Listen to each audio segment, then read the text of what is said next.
It was a cold rainy evening when a sickly fellow, reaching for a mug of water from weakness, dropped it on the floor. Realizing that he didn't have an ounce of strength left in him, he cried out, "Damn it, had he really become worse than trash now?" The action took place on the continent of Swan, where martial arts reign supreme and only the strong are honored. For an ordinary person to become a warrior, they must first awaken their martial meridians. Martial meridians are channels in the human body that can capture and absorb spiritual energy.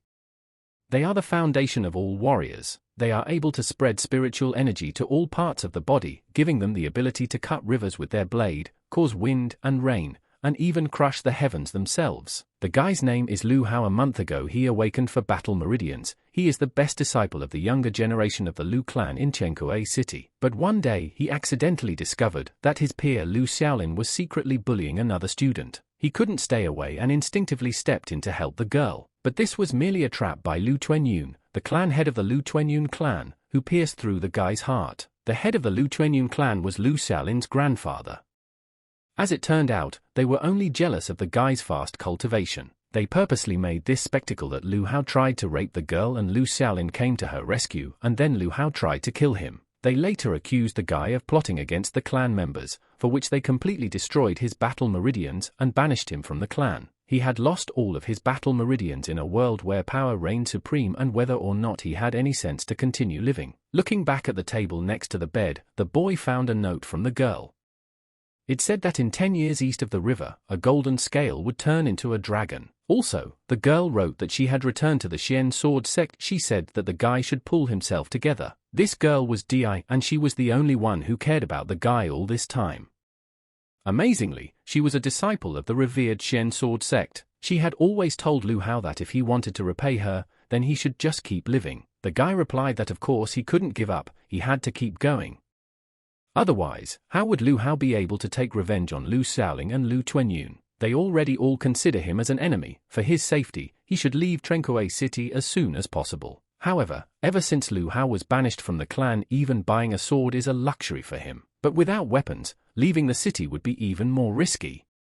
Lu Hao is looking for cheaper weapons, and unexpectedly, he meets Lu Xiaolin in the city, who thought Lu Hao was dead a month later. After ordering Lu Hao to be captured, Lu Xiaolin accused Lu Hao of not only trying to falsely accuse Lu Xiaolin, but also trying to kill him. Lu Xiaolin ordered Lu Hao to kneel down and beg him for forgiveness, or else he would finish him off. Lu Hao laughed, because kneeling down for baseless accusations was shameful. Even if the cancer on the mountain, he wouldn't do it. After saying that, Lu Xiaolin started beating Lu Hao. Lu Xiaolin was at the second stage of qi condensation. In this state, without spiritual energy, the guy couldn't do anything to him. Lu Xiaolin snapped Lu Hao's spine, and the guy stopped feeling his body. He thought he was about to die. But suddenly he felt his spine recovering. He remembered his father mentioning that the Lu clan had the potential to awaken the divine dragon bloodline. If awakened, its potential would be immeasurable. The divine dragon bloodline is a special power capable of suppressing all martial meridians, but the conditions of its awakening are still unknown to anyone. The colossal power of the divine dragon bloodline can raise a warrior's own power to its zenith, incomparable to anything else. It turns out that Lu Hao had awakened the divine dragon bloodline. Lu Xiaolin was already ready to finish the guy off, but a suddenly awakened strength prevented him from doing so. Lu Hao had angered Lu Xiaolin so much that the guy was willing to make him beg for death. There was no turning back now. Lu Hao's sword was at the ready, and the anger that had been building up for a long time would finally find its way out. Lu Xiaolin couldn't imagine how bad Lu Hao had been these past few days. Lu Hao pierced Lu Xiaolin's body more and more, for setting up for his grandfather Lu Tuanyun. Something had happened to Lu Xiaolin's cultivation. He could no longer use his strength. This was a return gift from Lu Hao. An eye for an eye, a tooth for a tooth. After finishing torturing Lu Xiaolin, the guy rushed away from his body. The dumbfounded passers-by started calling for help, asking for a report that Lu Hao had mutilated Lu Xiaolin. And at the same instant, the Lu clan's guards reported to the head that Lu Hao had destroyed the young master's cultivation in the weapon store. The clan head was furious, for how did the exiled, exhausted Lu Hao dare to attack his grandson? The clan head sent his subjects to get Lu Hao by any means necessary, even from under the ground. The clan leader personally wanted to scalp Lu Hao and dismember him. But while everyone was intensely searching for Lu Hao in the city, they didn't know that the guy had already left the city and was hiding in the mountains outside. 3 days later, Lu Hao, who was hiding in the mountains, was meditating and trying to awaken the divine dragon bloodline. After all, the one who awakens it can restore his martial meridians and even obtain inherited meridians that are superior to ordinary meridians. The guy didn't understand why he still hadn't recovered a single battle meridian after waking up. Does he really need to combine his bloodline with the Lu clan's ancestral technique after all? The 9 transformations of the Golden Dragon. Legend has it that the 9 transformations of the Golden Dragon is the strongest cultivation technique of the Lu clan. After 9 transformations, one could challenge the heavens themselves, obtaining an indestructible golden body. However, after years of practice, the clan disciples found it completely useless. It was now considered an obsolete cultivation technique. However, the technique of the 9 transformations of the Golden Dragon 9 transformations is known by every Lu clan disciple, so it's worth a try. A month and a half later, at the time Lu Hao began to learn the 9 transformations Golden Dragon technique, he had succeeded, and not only had he recovered 1 martial meridian, but his cultivation had also returned to the 2nd stage of qi condensation. His assumptions were correct, for indeed the cultivation technique of the 9 transformations of the Golden Dragon 9 transformations must be used together with the Divine Dragon bloodline. Also, he had obtained the inherited meridian as well. The cultivation of the inherited meridian is said to be as fast as the cultivation of the 5 martial meridians. Someone with at least 1 inherited meridian would be stronger than someone with 5 martial meridians. Once Lu Hao regained his 3 martial meridians, his cultivation speed would surpass even the cultivation speed of a genius with 8 martial meridians. In addition, battle meridians can have a maximum of 8, but inherited meridians have an unlimited number. Although obtaining inherited meridians wasn't easy and required special conditions or rare treasures, who knows, he might still be able to obtain inherited meridian sometime in the future. Although old dog Lu Chunyun is at the 6th stage of true qi, the day of his demise is not far off. Lu Hao was practicing in the thick of the forest outside the city when he was attacked by a 2nd-degree mutant beast, the Azure Howling Wolf. The strength of the Azure Howling Wolf could match the strength of a master of the 3rd stage of qi condensation. I wonder if Lu Hao, being at the 2nd in qi condensation stage, could handle it. The attacking wolf lunged at Lu Hao, but was defeated by a single strike from the guy's sword, though it only left a few scratches on him. It seems that the Divine Dragon bloodline had strengthened the young fighter's body many times over. Typically mutant beasts have beast crystals inside. Beast crystals contain the energy of mutant beasts. They are used for cultivation, making them valuable treasures among martial artists. As soon as Lu Hao took out the crystal from the wolf's body, Lu Xiaolin found it. He was ready to chop Lu Hao into pieces and feed it to the dogs. Lu Hao was surprised, for he thought that he had destroyed Lu Xiaolin's cultivation. But the guy didn't know that after he destroyed Lu Xiaolin's cultivation, the main clan sent a secret stage expert to Tiankuei City and he saved Lu Xiaolin. Lu Xiaolin thinks that Lu Hao was only able to cripple him with a sneak attack, but today, he is fully prepared and will not let Lu Hao leave here alive. Lu Xiaolin ordered his subjects to take Lu Hao's life and whoever does so will be well rewarded. Lu Xiaolin's subjects were outraged. After all, how could they do this when Lu Hao had just killed an Azure Howling Wolf with a single sword movement? Even with the 4th stage of qi condensation, no one could compare to him. Because of the outrage of his subjects, Lu Xiaolin became furious and hit one of his servants. Lu Xiaolin thought that Lu Hao just wanted to show off in front of them. After all, how could this trash kill an Azure Wolf? Lu Xiaolin had no idea that some of his subordinates had logic, but not himself. He rushed to destroy Lu Hao. Lu Xiaolin thought that his palm seal was stronger than Lu Hao's palm seal, but the guy broke through Lu Xiaolin's seal without much effort. Lu Xiaolin was once again defeated. Even though they both used the yellow-grade palm seal martial art, thanks to here was the Divine Dragon bloodline, Lu Hao was now on a completely different level. Last time they fought, Lu Hao spared Lu Xiaolin, but it wasn't enough for him, and Lu Hao doesn't give second chances.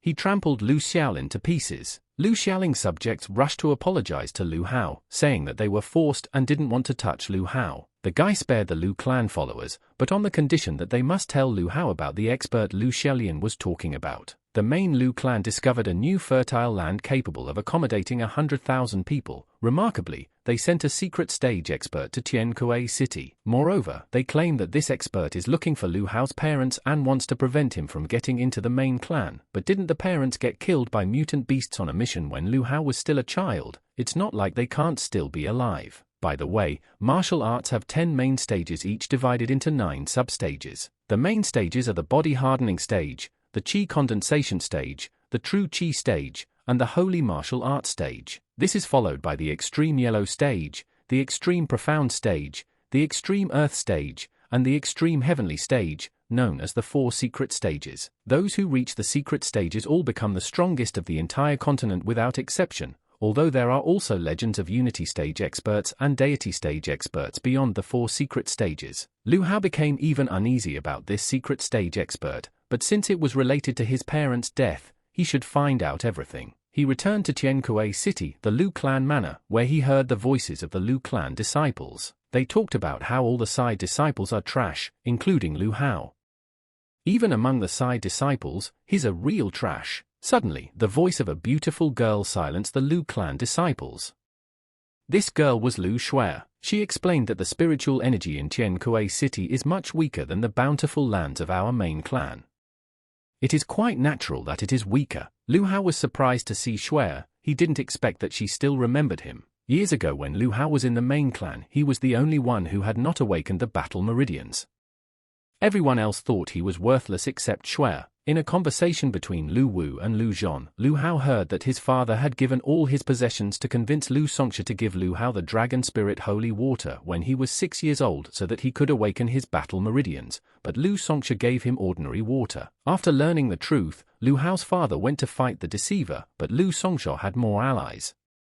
Lu Hao's father was wounded and had to leave the main clan. But now Lu Hao had even been expelled from the side clan. What a loser, a laughing stock, laughed the guys. The guys didn't even realize that once the girl revealed the truth about Lu Hao and his family, she would make those who did it pay. Lu Hao and found out that Lu Songxue of the main clan crippled his parents and sent Lu Xiaolin to kill him, and since Lu Songxue is so eager to exterminate his family, he must become stronger to stomp him into the dirt. A month and a half after using the Azure Howling Wolf Beast Crystal, Lu Hao had not only stabilized his martial meridians, but even the technique of the 9 transforming golden dragon had reached its first perfect form. It is said that when the 9 transformations golden dragon technique reaches a perfect form, one can comprehend a unique skill, but why Lu Hao still hasn't achieved it remains a mystery. Entering the market near Tiankuei City, the guy heard 2 men offering to form teams and join the Sword Xian sect, but it was dangerous for those below the 3rd condensation stage to enter. The Xian Sword sect is the main force in the entire eastern region. It is every cultivator's dream.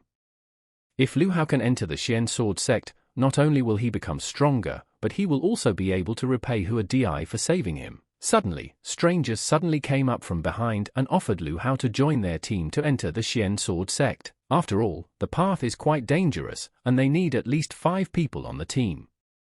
And Lu Hao's strength for the team would be very useful. Lu Hao had only developed 2nd stage chi condensation and would only slow down the team, but they didn't care. They insisted that Lu Hao go with them. Lu Hao found the guy's suggestion strange. After all, no one wants to take a person with 2nd stage chi condensation into the team, but these guys seemed to be fine with it. Lu Hao was worried for a reason, because they were about to be betrayed by their teammates in the forest.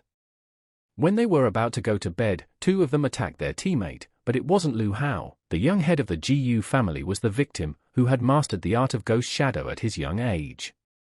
And the attackers received a bounty announcement for the head of the young head of the GU family. The guys will have a hard time, as the attackers possess 4th stage chi condensation. Their chances are too slim against such experienced opponents. The head of the GU family said to Lu Hao, "Brother, stand behind me. This is not your concern, but rather run away." Suddenly, iron chains wrapped around the GU family head's legs, and he could no longer use his strength. Lu Hao still couldn't stay on the sidelines and stood up for the head of the GU family. After all, he could be of use to Lu Hao in the future. The attackers were outraged. After all, Lu Hao is only there for the numbers, but since the guy wants to play hero so badly, they'll deal with him first. The head of the GU family ordered Lu Hao after all to flee. They were 4th stage chi condensation. They are not our rivals. Lu Hao decided to get into the fight with the words, "Rather, they are no match for us." The head of the GU family was astonished, for Lu Hao had done the impossible. He had killed them instantly. The 9 transformations golden dragon technique combined with the inherited meridian superior strength, Lu Hao said. The girl on the team asked in a trembling voice, "He killed them, he's not going to kill her too?" Lu Hao hurriedly consoled the girl. "They were assassins," said the guy, "and he is not going to kill anyone else at all." The girl sighed in relief and pulled out a dagger from her back. trying to stab it into Lu Hao. She didn't expect Lu Hao to kill her subordinates, and thought it was better not to mess with the guy, but to kill him straight away. The guys noticed that the girl who attacked Lu Hao was at the 6th stage of qi condensation and stronger than the previous two. Arrogant boy, he wouldn't mind his own business. Now we have to kill him, said the girl attacking young Lu Hao. The Jiyu clan head, worried about Lu Hao, asked him to forget about him and asserted that the guy should run away. But Lu Hao continued the fight and was almost defeated by the girl's hand. He didn't expect her to hide her strength. He used the dragon fist, his stealthy technique that caused the sneaky attacker to be defeated. She died. The young Jiyu clan head marveled at how Lu Hao at the 2nd stage of qi condensation had defeated a person at the 6th stage. Fortunately, at such a critical moment, Lu Hao was able to comprehend the unique skill of the Gold Dragon 9 transformation technique. Is the first unique skill so powerful? In any case, he has no strength left at all. The dragon fist is certainly strong, but it will use up a huge amount of spiritual energy. The guy introduced himself to the young Jiyu clan head as Hao Lu, thinking it was better not to reveal his identity now. He would use an assumed name. The head of the Jiyu clan said that his name was Jiyu Chen, and said that he and his family had some problems and were now wanted. A grateful Jiyu Chen suggested that Lu Hao go to the Xian Sword sect together, to which Lu Hao agreed. 3 days later, the Xian Sword sect was recruiting, but first, one must pass a qualification test. In this test, it was revealed that the Jiyu clan head had 7 battle meridians. He was categorized as the highest level. Hao Lu had only obtained 3 battle meridians and was rated as the lowest level. This greatly surprised Jiyu Chen. How could he be so strong with 3 battle meridians? The others also mocked Lu Hao, thinking that he had come here to work as a clown, but they couldn't think that Lu Hao had an inherited meridian that they just couldn't detect. Lu Hao decided that he wouldn't tell about the inherited meridians.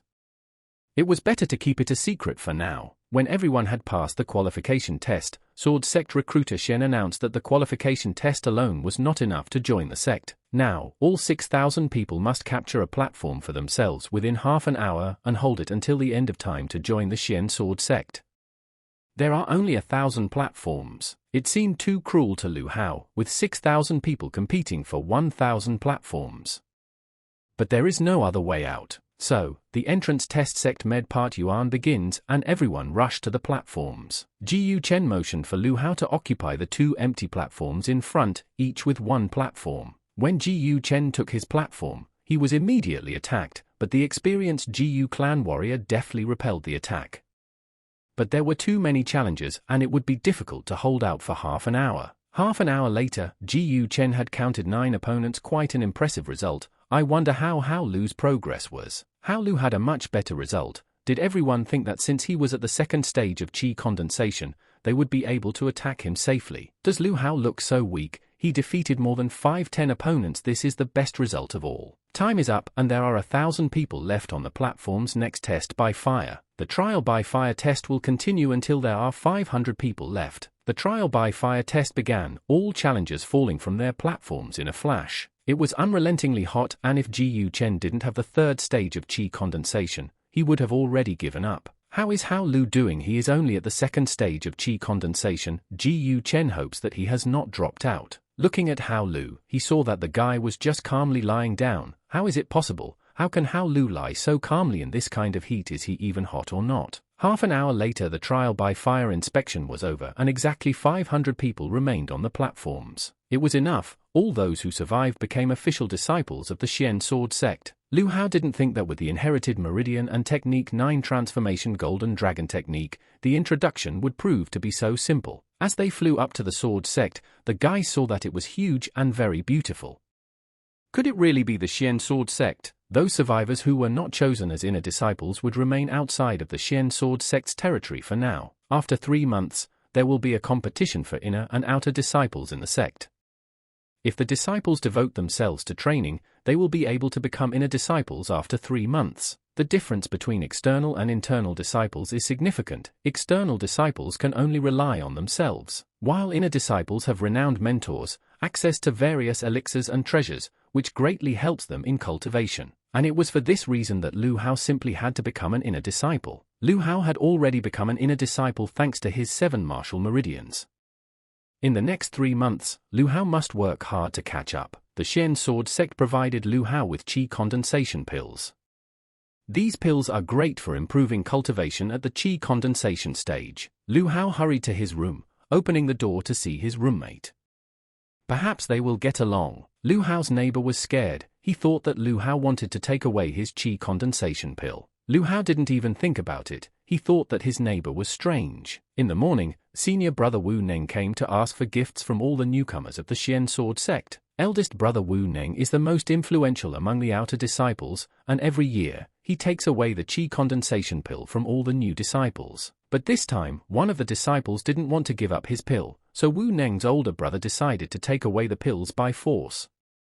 That disciple was Lu Hao's neighbor. Seeing that his neighbor was being beaten up, Lu Hao decided to help him, approached Wu Neng and reminded him that they were rookies, and he immediately took away their qi condensation pills. Isn't it against the rules? Get lost. Survival of the fittest is the rule established by the sect, said senior brother Wu Neng, and wanted to hit Lu Hao, but he dodged. Do you want to play hero, kid? Said Wu Neng's older brother, threatened to kill Lu Hao. Oh, so it is possible to hit people and paint things? Asked Lu Hao to sister Wu Neng. Imagine, said Wu Neng's older brother, who had decided that Lu Hao could do nothing against him. But Lu Hao attacked his older brother and surprised everyone else. They thought that Lu Hao had lost all fear. How dare a guy attack his big brother? The students were outraged, but after all, Wu Neng herself had said it was okay to fight. Wu Neng's older brother is at the 5th stage of qi condensation. One day a new disciple accidentally offended him and ended up half mutilated. Lu Hao is finished. The older brother attacked the guy, but the guy used his dragon fist and tackled his opponent in one fell swoop.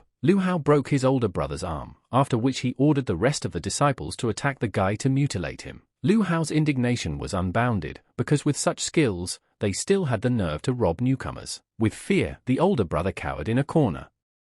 He couldn't understand how a novice could be so strong. Lu Hao had heard that big brother had taken away all the new disciples' pills. Is it true? He asked his older brother. The guy asked his older brother to return all the pills and gave him his qi condensation pill as well. To his older brother, it seemed absurd. He did not want to return the pills, much less give up his own. He said to Lu Hao. The guy broke his older brother's leg and threatened that if he didn't give him the pills, Lu Hao would break his other leg as well, all according to the sect's rules. The older brother agreed to give half, but Lu Hao didn't like it and broke the older brother's other leg as well. But what's he doing? Because big brother said he'd give the pills. But he said he'd give half. Or Lu Hao heard him. Big brother thought he was joking with him. Big brother apologized to Lu Hao and said that he was wrong. He would give back all the qi condensation pills. Lu Hao asked Lu Hao. He could have just politely handed them over and it wouldn't have come to this. Damn it, he broke all of his older brother's limbs. He sure as hell wasn't just going to let that go. Lu Hao returned their qi condensation pills to all the disciples. Didn't even know how to thank the guy. Even though Lu Hao was a rookie, he wasn't afraid to fight his older brother, thought the roommate. After all, the roommate's goal was also to stand up to injustice and bravely defend his family. From now on, he should become as strong as Lu Hao. It's time for him to start getting stronger too. The neighbor hurriedly thanked Lu Hao and said that his name was Xiao Zimo. He misunderstood Lu Hao yesterday. Xiao Zimo was born in a poor family, and the qi condensation pill is very important to him. Yesterday, he thought that Lu Hao wanted to take it away. Nice to meet you, replied Lu Hao. Don't worry, anyway, from now on we are brothers who help each other. The disciples asked for help from Huang Hong's older brother. Lu Hao beat everyone up, but the older brother has no idea how strong this Lu Hao is. Members of the student observation room asked how he could have beaten them up after deeming them useless. However, Huang Hong was an inner disciple, and it was not fitting for him to deal with the newcomer in front of everyone. Huang Hong told them not to worry because in a month, the rookies would have to go on adventures and then he would protect the rookie Lu Hao as an older brother. The disciples thanked big brother Huang Hong, for he is brilliant as always. A month has passed and Lu Hao has to go on an adventure, because only by going on an adventure can one participate in the competition for inner and outer disciples and get a chance to become an inner disciple. With the qi condensation pills gifted by Wu Nan for this month, Lu Hao had broken through to the 3rd stage of qi condensation. In addition, he had also recovered his 4th battle meridian. Lu Hao decided to test how much stronger he had become, because a month ago, he had to use all his strength to smash such a boulder. Lu Hao had half of his strength to smash the boulder. The guy had become twice as strong in the past month and could now use his dragon fist several times in a row. Lu Hao is now obliged to take part in the competition for inner and outer disciples. The next day, Lu Hao was approaching the pier when he heard voices. When he listened, he realized they were calling him, but he didn't understand who it was. As he got closer, the guy realized that it was the captain of their team, Huang Hong. He would be in charge of Lu Hao's safety, and if the guy wanted to survive, he had better follow the captain's orders. Lu Hao had a strange feeling about these two guys. This time, the adventures of the disciples will take place on the outskirts of the Yao Guang Forbidden Zone. The zone is very dangerous for newcomers like them. Each newcomer must obtain 5 third-stage mutant beast crystals. Those who succeed in this task will be allowed to participate in the competition. All students are given only 5 days, and all students must return to the ship in exactly 5 days. Lu Hao's team will split up to search for the beast crystals. Since Lu Hao is the weakest guy there, he will be with Huang Hong and Huang Li. Yao Guang's Forbidden Zone is full of dangers, and Lu Hao didn't understand why the other teams were going together and they were separated. Lu Hao thought about it. Wu Neng was rumored to have connections with Inner Circle disciples. Perhaps this was the case with Huang Hong. They told Lu Hao that they were taking him to find the beast crystals, but they were actually heading towards the Central Forbidden Zone. But before going there, Lu Hao learned that the central area was inhabited by high-degree mutant beasts. Mutant beasts are divided into stages from the 1st to the 10th. First-degree mutant beasts correspond to the body-hardening stage, second-degree mutant beasts correspond to the chi condensation stage, and the 10th stage beasts correspond to the deity stage and above. And while the outskirts of Yao Guang's Forbidden Zone are inhabited by mutant beasts of the 1st and 3rd stage, the central part is inhabited by mutant beasts of the 4th, 6th stage. In Yao Guang's Central Zone, even true chi stage experts would not be able to cope. There are strong mutant beasts further away, Lu Hao said. Even true chi stage cultivators would not be safe there. Let's search for the mutant beasts here. Okay, that's enough too, Huang Hong thought. They can kill Lu Hao right there without anyone noticing. Just as Lu Hao had suspected, these guys were indeed in cahoots with Wu Nan. The guys wanted to believe that Lu Hao was already cowardly with fear, so Lu Hao shouldn't have crossed their path. Huang Li threatened Lu Hao that the guy should just accept his death. Lu Hao wasn't willing to accept his death. After all, the guys were only at the 6th stage of chi condensation, and he doubted that they could kill him. The guys reminded Lu Hao that he was only at the 3rd stage and asked him to say goodbye to his head. Lu Hao, using his most powerful dragon fist punch, put his older brother down. Lu Hao had destroyed him, but how could this be possible since Huang Li was at the 6th stage of chi condensation? How could this guy take him down with one punch? Lu Hao easily handled him, but here Huang Hong was said to be at the true chi stage, and Lu Hao needed to quickly return to the ship. Huang Hong caught up with the guy and was ready to tear him into small pieces. He was amazed that Lu Hao dared to kill his brother. Lu Hao realized that Huang Hong was much faster than him, and if this continued, Big Brother would catch him. Now he had no choice but to take the risk. Huang Hong only shouted in an attempt to catch up with Lu Hao, as the guy didn't even know where he was running to. This was the center zone. There are many strong mutant beasts in the central zone, and Lu Hao ran straight to his death. But Lu Hao was sure that Huang Hong would not run there, and that he had at least some chance of survival there. Did Lu Hao really think that he could survive in the central forbidden zone, thought Huang Hong. The Hua Yang 4th stage python was even stronger than the true chi stage, but Huang Hong didn't care about that. After all, it was easier for him. Lu Hao only laughed at Huang Hong, for he thought the guy was dead. But before going there, Lu Hao scrutinized all the mutant beasts in the Yao Guang forbidden area, and the book said that blood attracted the Hua Yang python. Even the slightest drop of blood can attract the Hua Yang python. The book also said that if you do not resist being swallowed by the python, you will definitely not die immediately. That was why Lu Hao had deliberately wounded himself to attract the Hua Yang python and get a chance to get inside the python. Huang Hong thought that Lu Hao was already dead and had probably already left. A perfect way out of a hopeless situation. Hua Yang python's stomach acid is so strong that it can digest a human in half an hour.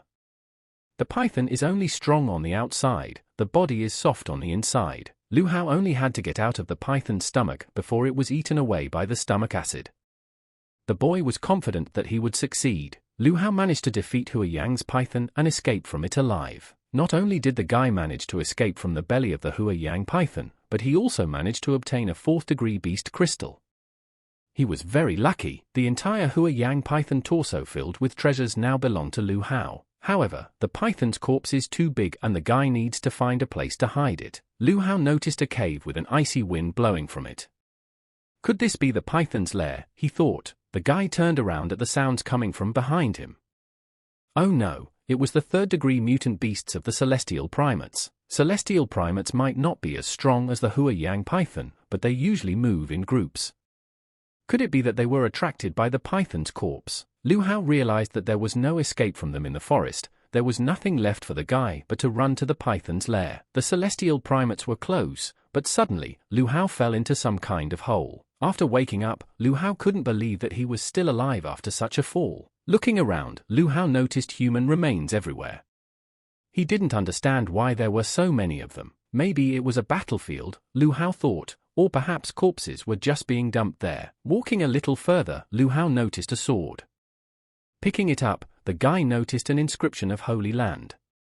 Could this be the remains of Yao Guang's Holy Land? Lu Hao thought. Legend has it that in ancient times there were 7 holy lands on the continent, representing the 7 strongest powers. Back then, the holy lands were flourishing and powerful personalities were plentiful.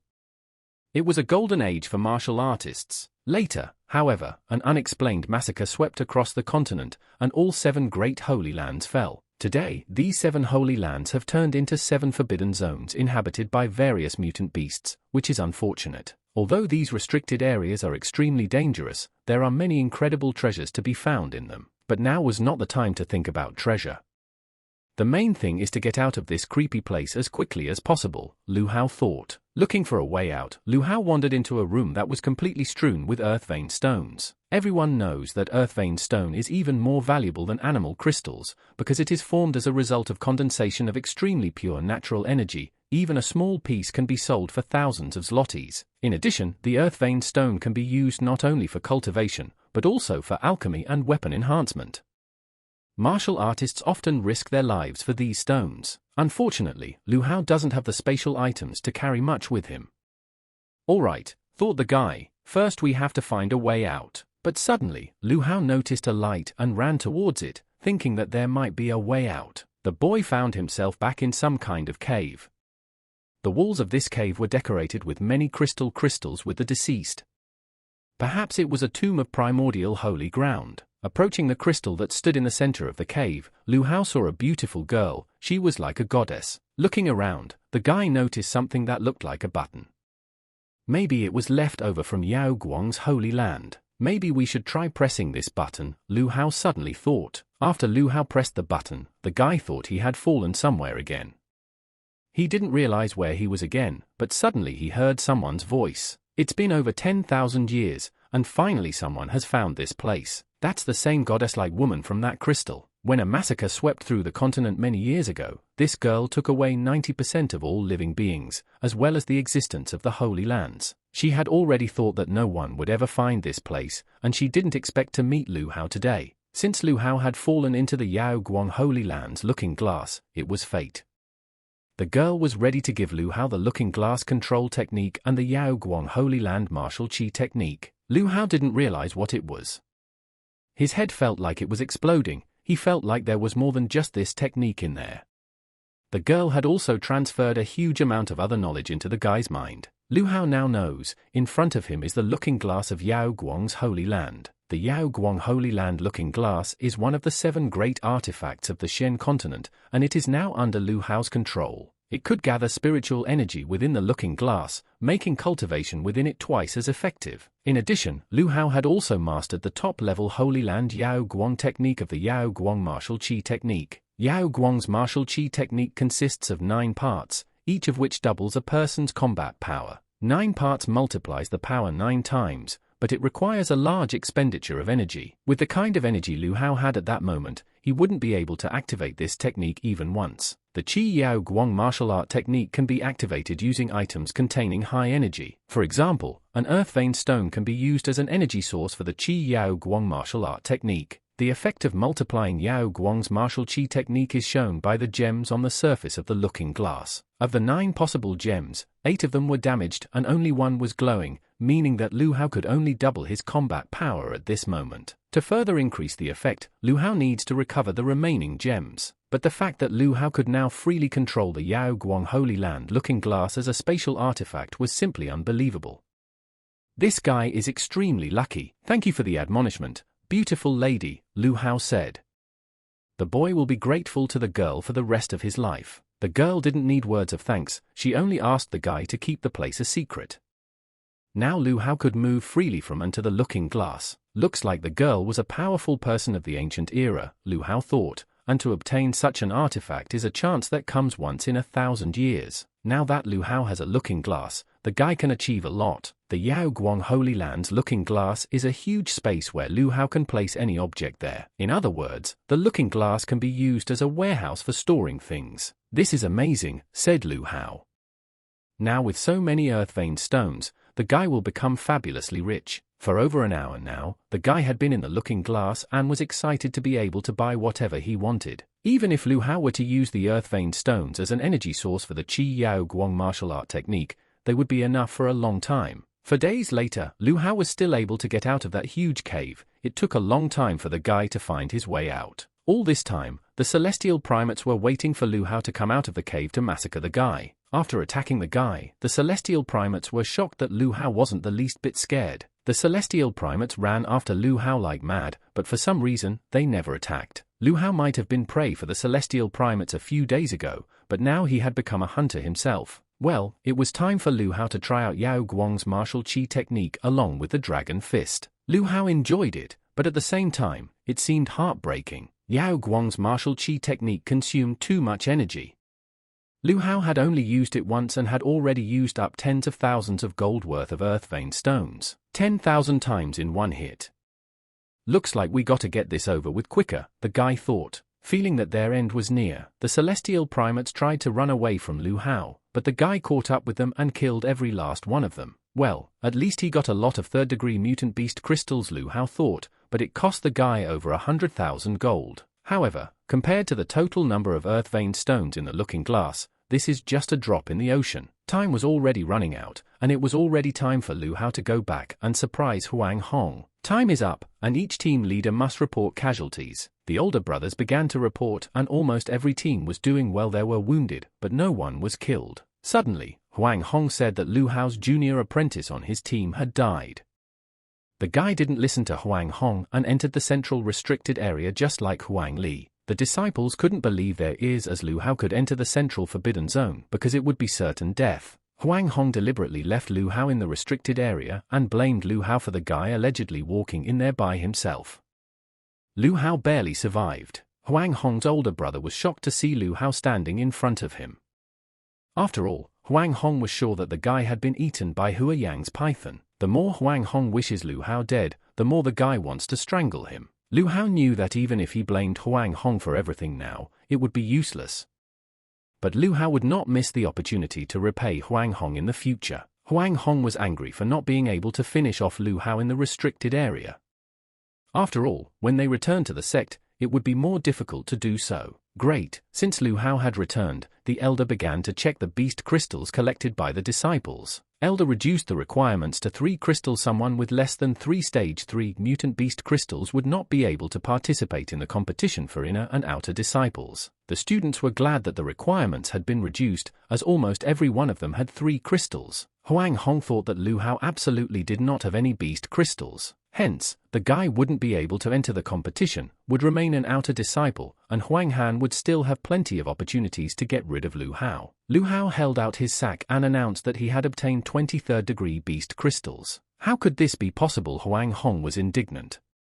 How could Lu Hao have so many beast crystals? The elders were indignant, as even the strongest disciples only had 5 beast crystals each, and Lu Hao, who was at the 3rd stage of chi condensation, had 20 of them. Everyone thought the guy was cheating. Big brother Huang Hong said, Huang Li died, but it was actually big brother Huang Li who protected Lu Hao at all costs and allowed the guy to escape from the mutant beasts.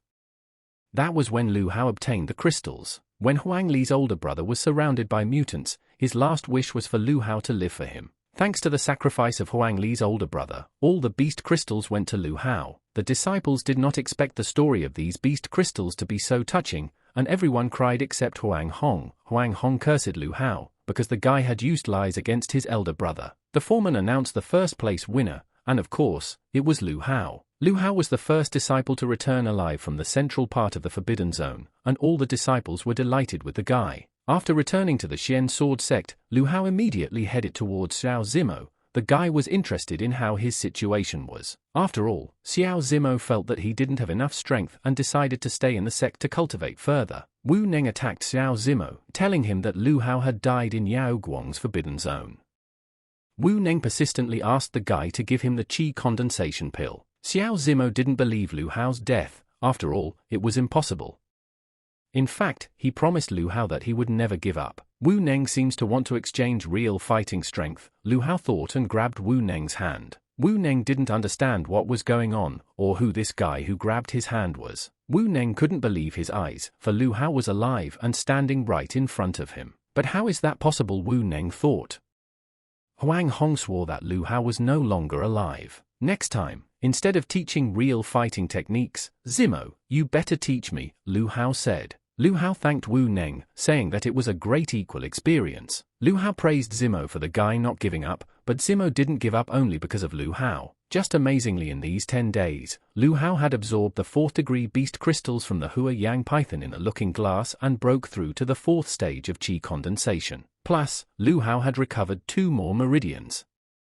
Lu Hao now had 1 inherited meridian and 6 battle meridians. Moreover, Lu Hao feels like he will soon be able to get his hands on the 2nd inherited meridian, but something seems to be missing for Lu Hao. Zimo didn't understand at all how Lu Hao managed to break through to the 4th stage of qi condensation so quickly, and emphasized that he would try his best to catch up with Lu Hao. In the past few days, a certain Ji Yu Chen came over to the guys and said that if Lu Hao passed the inner and outer disciple competition and it was time to choose the sect peak, he shouldn't choose Taiyun's peak. In the inner part, there are 4 peaks and 1 valley.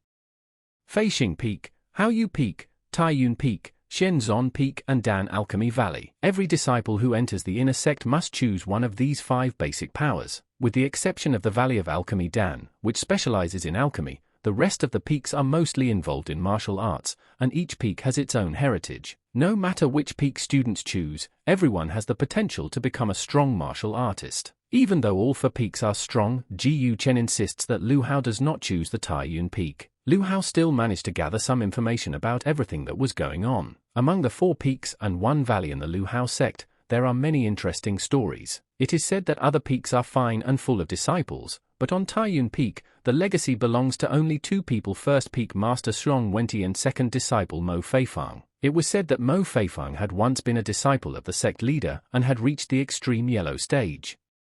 He was one of the most talented in the sect. Unfortunately, 10 years ago, someone destroyed Mo Feifang's cultivation, and the guy was abandoned by the sect leader.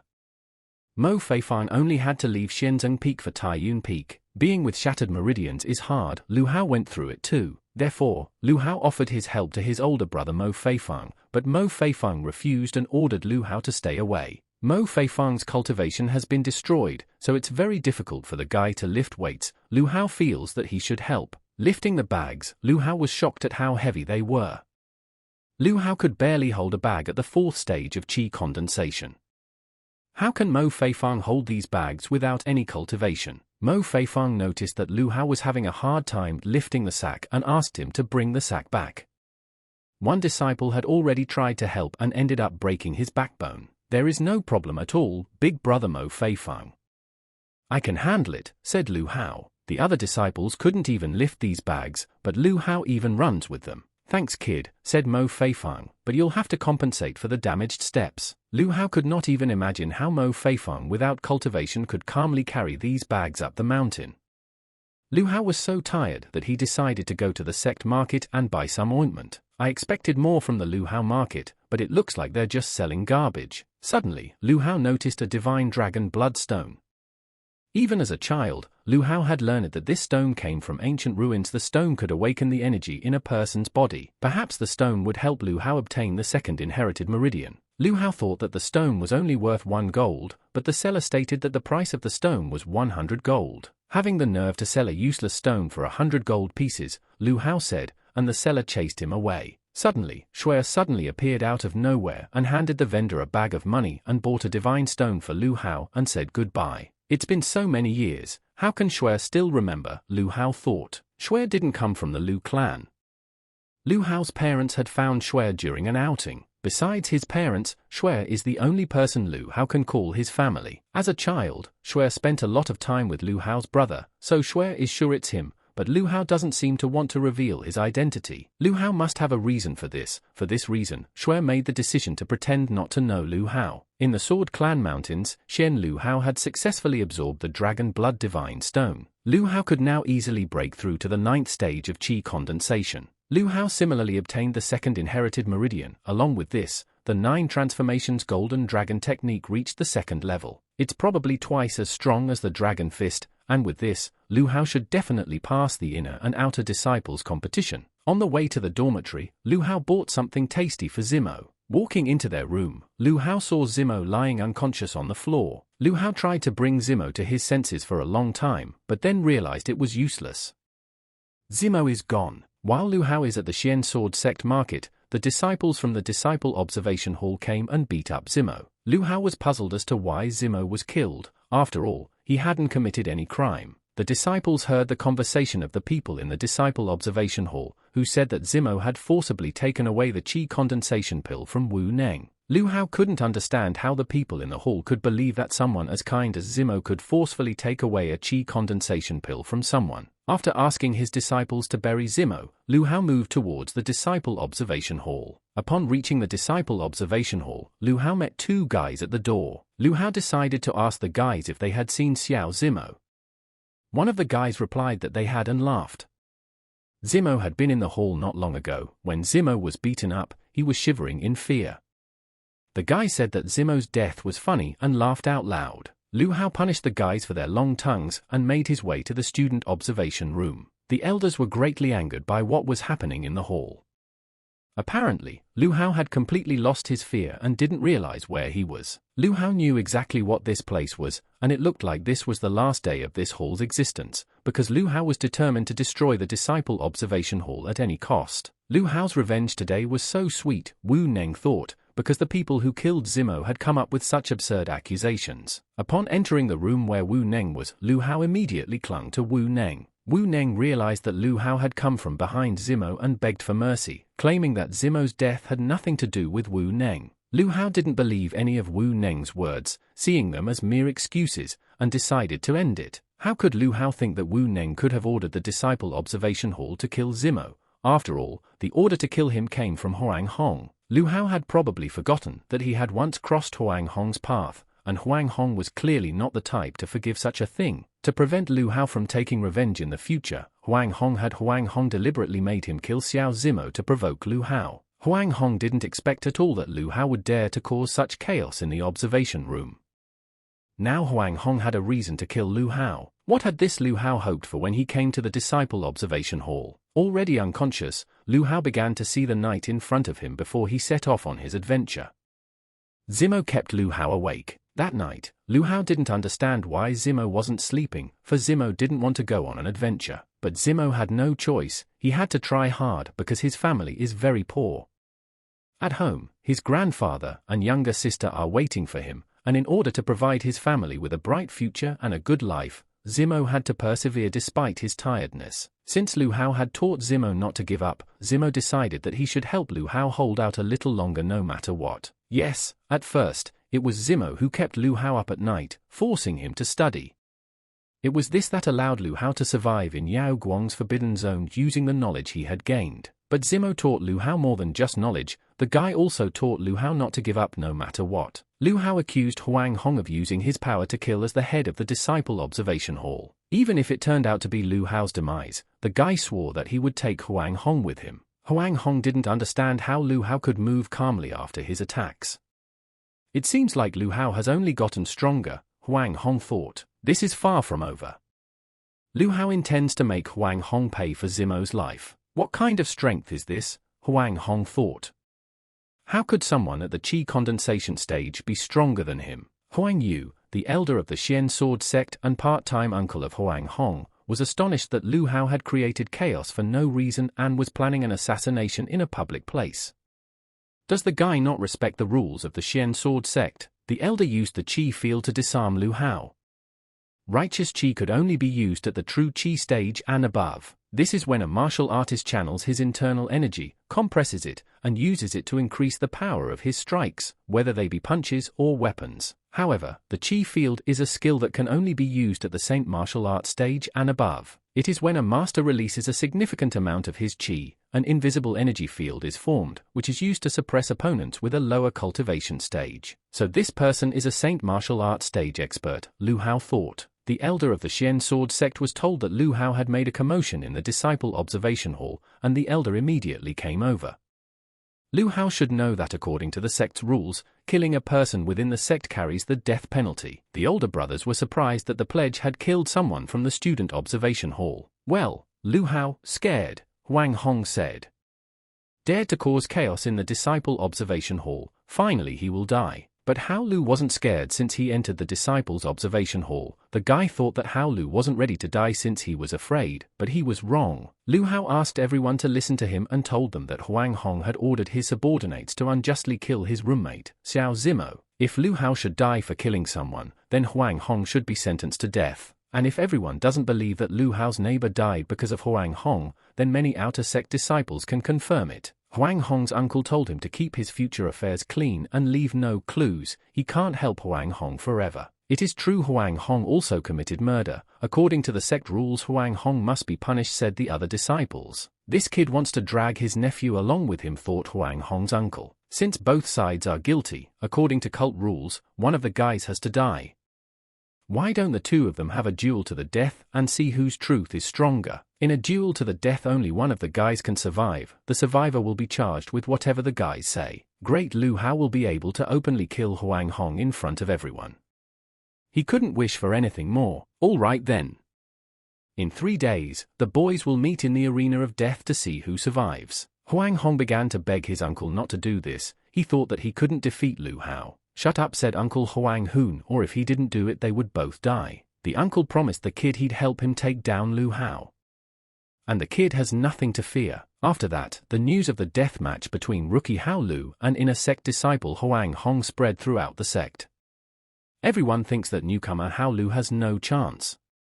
After all, to dare to fight to the death with the nephew of the sect elder is to condemn himself to certain death. Lu Hao, sitting by his neighbor's grave, reflected on the fact that he had almost finished off Huang Hong and the divine dragon bloodline was almost enough to kill him. The elder is confident that Huang Hong will win. Perhaps he is up to something, Lu Hao thought, and decided to prepare carefully. If he breaks through to the true Qi stage in 3 days, can he just smear Huang Hong and his uncle? 3 days later, Lu Hao successfully broke through to the first stage of true Qi and was able to become stronger. Now even if he had a true Qi stage expert in front of him, he would be able to defeat him and avenge his neighbor. When the guys met in the arena of death, everyone realized that the newcomer had really shown up and he wasn't afraid of death. The duel began and Huang Hong decided that Lu Hao had barely beaten him a few days ago and he admits that it was his mistake. But today, Huang Hong decided not to give Lu Hao a single chance. He must kill him. But after 3 days, Huang Hong, who was at the first stage of true Qi, was able to break through to the 3rd stage of true Qi. But Huang Hong used strengthening elixirs while Lu Hao did not,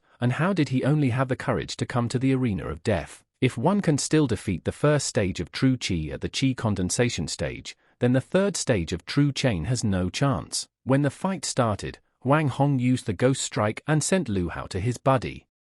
The people who were watching the fight thought that there was no point in watching this fight further because it would be a one-sided massacre, but there was no way they expected that Lu Hao would be able to repel Huang Hong's ghostly attack in one fell swoop. Hao Lu was able to hit Huang Hong, aka at the 3rd stage of true Qi condensation. Brad Huang Hong was just not paying attention. He thought that the Qi condensation stage would never be able to defeat him. Fortunately, Huang Hong has a top-quality sword that his uncle gave him. Even if he were to fight someone at the 4th stage of true Qi, Huang Hong would have a chance to win. Weapons are divided into 6 classes: ordinary quality, superior quality, excellent quality, superior quality, incomparable quality, and divine quality. The higher the grade of a weapon, the greater its power. Some weapons of divine quality can level an entire city with a single blow. A top-quality weapon increases its wielder's strength by 1 stage. It turns out that Huang Hong is now at the 4th stage of true Qi. Hao Lu doesn't stand a chance. After all, the top-quality sword of righteous Qi is Huang Hong's final trump card, thought the guy and the audience. But the 9 transformations golden dragon technique was stronger than the sword of supreme righteousness. Lu Hao once again struck Huang Hong in one fell swoop and broke his sword. Huang Hong's uncle greatly wondered how Hao Lu was able to crush a top-quality sword. It's impossible.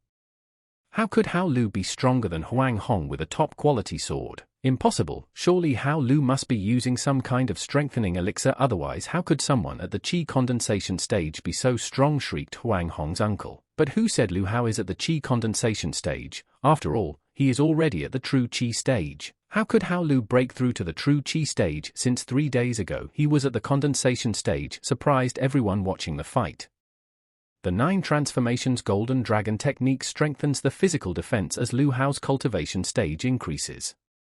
And now that Lu Hao had reached the true qi stage, an attack below the 5th true qi stage he wouldn't even feel. Lu Hao continued to beat Huang Hong. After all, it was a fight to the death, but Huang Hong's uncle shouted for Hao Lu to stop, that he had won. And if Hao Lu spared Huang Hong, his uncle would give him 100 qi condensation pills and 100,000 gold pieces. The fans thought that Huang Hong would stay alive because Hao Lu would collect these pills for several decades. But the old dog didn't realize that even if he gives the whole world to the guy, Hao Lu doesn't need him. Huang Hong must pay for his friend's life. An eye for an eye, a tooth for a tooth. Now Lu Hao is satisfied, now his friend is avenged. The audience was surprised that Lu Hao didn't give in to temptation and killed Huang Hong. That guy is something. Absurd. Huang Hong's uncle is an elder of the Xian sect. How dare Lu Hao kill his nephew? But the rules of the battle were set by Huang Hong's uncle. Now that Lu Hao has been defeated, he is retracting his words. Can't the elder of the Xian sword sect even keep his word? Lu Hao said if uncle wants to kill him, go ahead, but everyone will know what he is. But the uncle realized that now everyone in the sect knew that Hao Lu had killed Huang Hong, and if he laid a finger on the guy, he would be sentenced to death. It seems that cowardly dogs only know how to bark, Hao thought to himself as he left the arena. Unprecedented, an outer disciple killed an inner disciple in the death arena. Well done, Hao Lu, he is the strongest among the outer disciples, exclaimed the crowd. But one guy in the crowd suspected why Hao Lu's technique was so similar to the 9 transformations golden dragon from his clan. The second disciple picked up and pointed out that this guy is right, but Hao Lu's technique seems to be much more powerful, and the 9 transformations of the golden dragon is considered a useless skill in the clan. Perhaps Hao Lu had secretly learned their clan's techniques. Those guys were Lu Zhong and Lu Wu. The guys decided that they should check out Hao Lu and find out who he was, where he learned their techniques. After the battle, the news that Hao Lu's outer disciple had killed Huang Hong's inner disciple in the death arena spread throughout the sect. Everyone was saying that Hao Lu had avenged his friend and deserved praise. A month later, with only 3 days left before the inner and outer disciples' competition, after a month of intense cultivation in the looking glass, Lu Hao had reached the 3rd stage of true qi. He is obliged to become an inner disciple. At the stage of true qi he can use righteous qi. After the battle with Huang Hong, it was clear that righteous qi greatly increases the power of attack.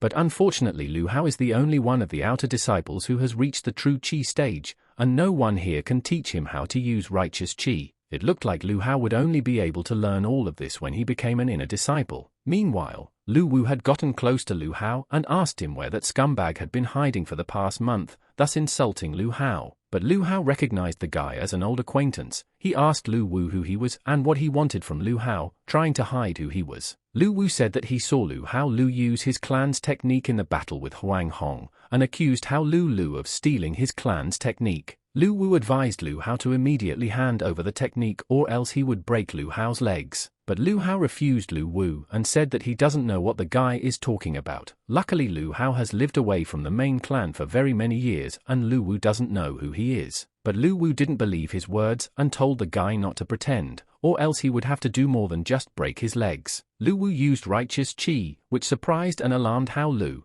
and it was evident as Lu Wu assumed that Hao Lu was afraid of righteous qi. And after all, Lu Wu specialized in it. Lu Wu attacked Lu Hao with words saying that the guy should give him the technique or else he would tear Hao Lu apart. But Lu Hao began to study Lu Wu right during the battle and found out that qi flows along the meridians, right into the dantian. He understood how to use righteous qi. Lu Wu noticed that Lu Hao was trying to learn righteous qi during the battle.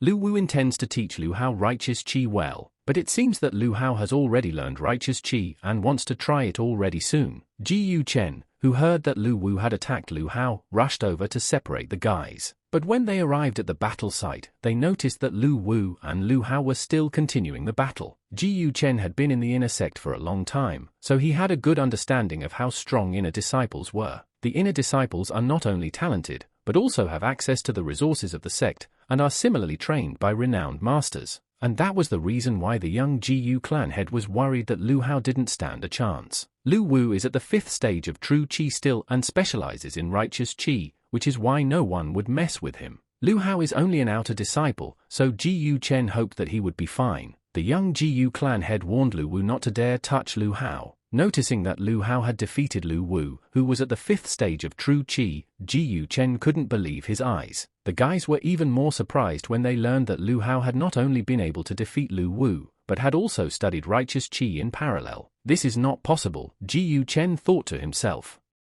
It is impossible to learn righteous Qi without a master. Ji Chen still couldn't understand how Lu Hao, being only at the 1st stage of true Qi, managed to defeat Lu Wu. The guys couldn't even imagine that a month ago, Lu Hao was at the 1st stage of true Qi, and now he was already at the 3rd stage. At one time, Ji Chen had trained for a very long time to break through to the 2nd stage of true Qi, and now Lu Hao was even stronger than him. But people had always said that Lu Hao was talented from his early childhood. Now Lu Hao will easily do well in the inner and outer disciple competition, Ji Chen thought. Ji Chen warned Lu Hao to remember that when he became an inner disciple, he must not choose Taiyun Peak, otherwise his life might be in danger. Lu Hao remembers everything Ji Chen said, by this the guy will definitely not choose Taiyun Peak. One of the guys immediately went to Elder Huang Yu's mansion to report that Lu Hao was already at the 3rd stage of true Qi. If Lu Hao had truly reached the 3rd stage of true Qi, it would be easy for him to pass the inner and outer disciples competition, Huang Yu thought. Once Lu Hao became an inner disciple, Huang Yu wouldn't be able to do anything to him.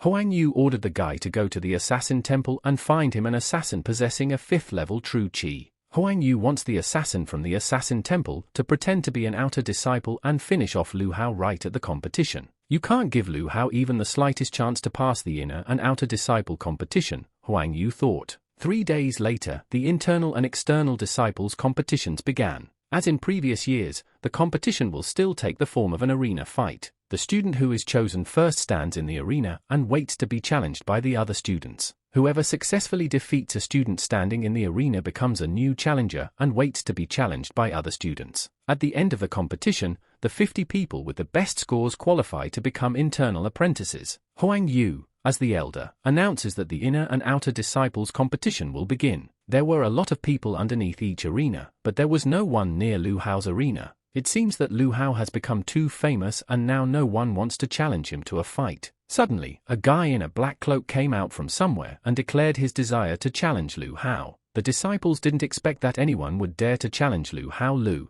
because even inner disciples wouldn't be able to defeat Hao Lu. Lu Hao accepted the black-cloaked guy's challenge with great pleasure. Hao Lu thinks that this person is weak, but it is actually the same professional assassin that Huang Yu hired at the assassin temple. This assassin is at the 5th stage of true Qi, which is more than enough to massacre Lu Hao. Lu Hao didn't want to unleash a full-scale battle and suggested that the guy fight at a slower pace. The guy, eager to kill Lu Hao faster, drew his sword with righteous Qi rushed at him. Righteous Qi on the sword required very high control skills. Lu Hao hadn't quite mastered this technique yet. Guy laughed at Lu Hao, who had never seen the righteous Qi on the sword. The guy said that he could teach Lu Hao this, but he would have to pay for it with his life. Did Lu Hao really think that he could withstand sword strikes with righteous Qi? All the disciples thought that the guy in the black cloak had done away with Lu Hao. And this is your best student? Asked the guy, since it only took him a few minutes to finish him off. But who said Lu Hao was dead, and why would this guy say such a horrible thing? How did this Lu Hao not die? The stranger thought. After all, he had plunged his sword right into Lu Hao's heart. The sword had definitely pierced Lu Hao's heart, the disciples confirmed, but why couldn't the sword blade be seen from the back? Thanks to the fellow stranger, Lu Hao had learned how to use righteous Qi along with his sword. The disciples couldn't believe that Lu Hao's heart was fine, so he had also learned how to use righteous Qi along with his sword. Lu Hao only submitted to the guy because he also wanted to learn how to use righteous Qi along with his sword. Well, as for Lu Hao's heart, he was just using the looking glass space at that moment. It's kind of like a normal competition, but the stranger really wanted to kill Lu Hao. Lu Hao was determined to take revenge on the fellow stranger. After all, he had asked for it himself. Lu Hao seems to think that since he can now use righteous Qi, he has become stronger than that guy. How can Lu Hao be so strong? Thought the stranger. After all, he is only a beginner. The stranger managed to dodge Hao Lu's strike very quickly.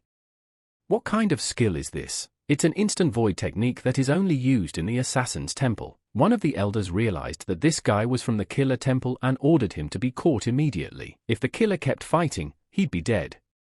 So he didn't care about anything, he had to get out of there. His technique was an instant void. It's too fast, that's why the guy is impossible to catch up with. But Lu Hao, using righteous chi along with his sword plus using 30,000 zloty earth vein stones for reinforcement, he was still able to catch up with the guy. Lu Hao himself didn't expect it to be so strong.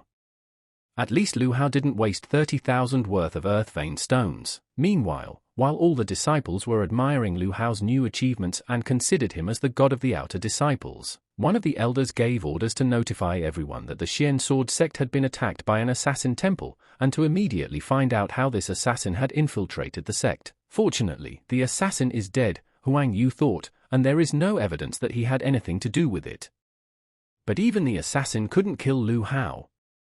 Now he would have to go WA the bank. Despite a few accidents, the competition was successfully completed. An elder Huang Yu will announce the disciples who have successfully become inner disciples. Disciple Chu Zhonglun defeated 5 disciples and was chosen by Shen Jian Peak and Hao Yu Peak.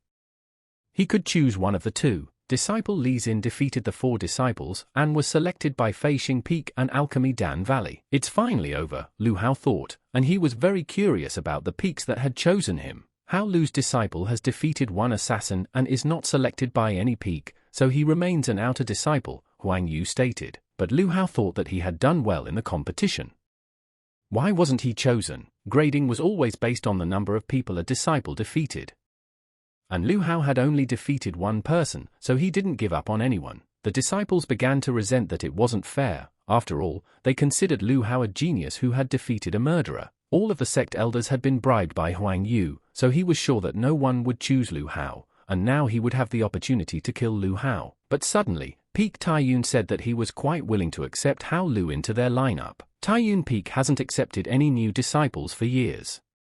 So why did Mo Feifang make an exception today? Huang Yu won't let them accept Lu Hao. But who said that Huang Yu has the right to decide anything for Peak Mo Feifang Taiyun? What a powerful chi field. Hasn't Mo Feifang become ordinary trash? Thought Huang Yu. The disciples didn't understand what was going on at all anymore, and how Huang Yu couldn't withstand Mo Feifang's pressure. Mo Feifang was a disciple of the sect head and only went to Taiyun Peak after the head was deposed. In terms of seniority, Huang Yu is slightly a generation behind Mo Feifang. Mo Feifang once again asked Lu Hao's consent in entering Taiyun Peak, but Taiyun Peak is notorious as a useless place, and no one would risk their future by recklessly entering this peak. Lu Hao thought the other peaks were cool, but they were just steeped in corruption and hypocrisy.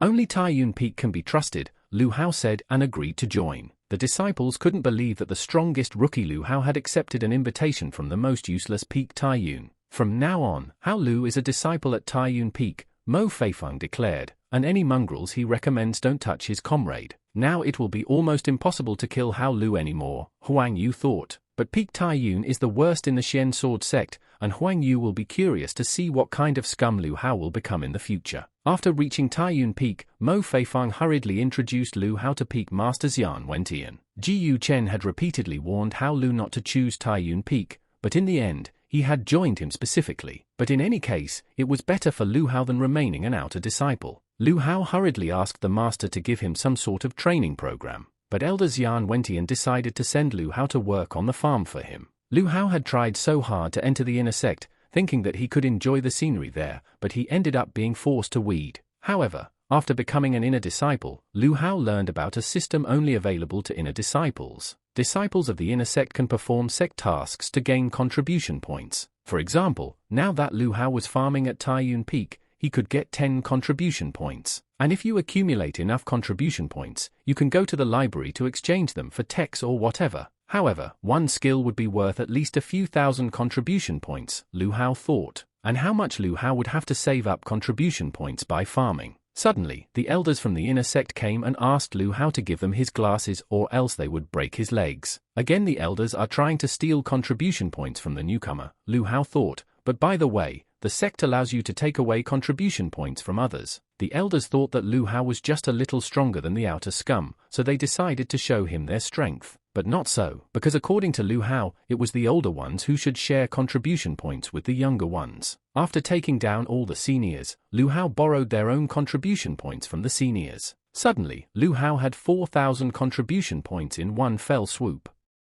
He could now go to the library and exchange them for equipment. Walking into the library, Lu Hao saw that all the techniques cost from 40 or 50,000 contribution points. Lu Hao realized that it was better to rob the bad older brothers, otherwise it would be unrealistic to buy anything from the library. Suddenly, the voice of a girl from the looking glass of the Holy Land, Yao Guang, advised Lu Hao to take a technique called fighting with the heavens. Lu Hao listened to the girl's advice and still took the book and hurriedly paid for it. The salesman asked if the guy was okay and if he was sure he wanted to buy this useless piece of equipment. Lu Hao replied that he wanted this book. Well, after all the contribution points he had accumulated were only enough for this technique. After leaving the library, Lu Hao almost immediately opened the book, for he was curious about what this technique was so good at. The technique was divided into 4 levels: celestial, earth, black and yellow.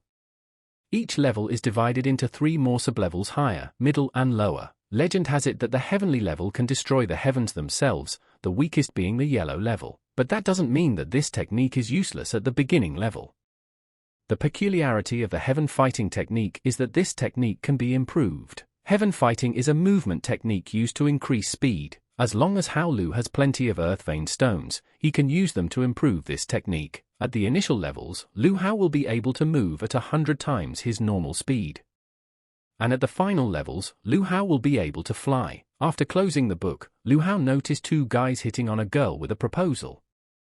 They were Lu Jiao and Lu Wu. The girl thought them unworthy, and she didn't care at all what family they were from. After all, the girl was already in love with Lu Hao, who was willing to die for her friend. Lu Hao's limbs went numb from the surprise, and he dropped his book on the ground. The beautiful girl, realizing that Hao Lu had heard everything, became embarrassed and ran away. And how only Hao Lu dared to steal a woman from Lu Jiao, Lu Wu thought. After all, he had not yet paid back Lu Hao for last time. Last time, Lu Hao had used righteous qi to attack stealthily and rendered Lu Wu unconscious for several days.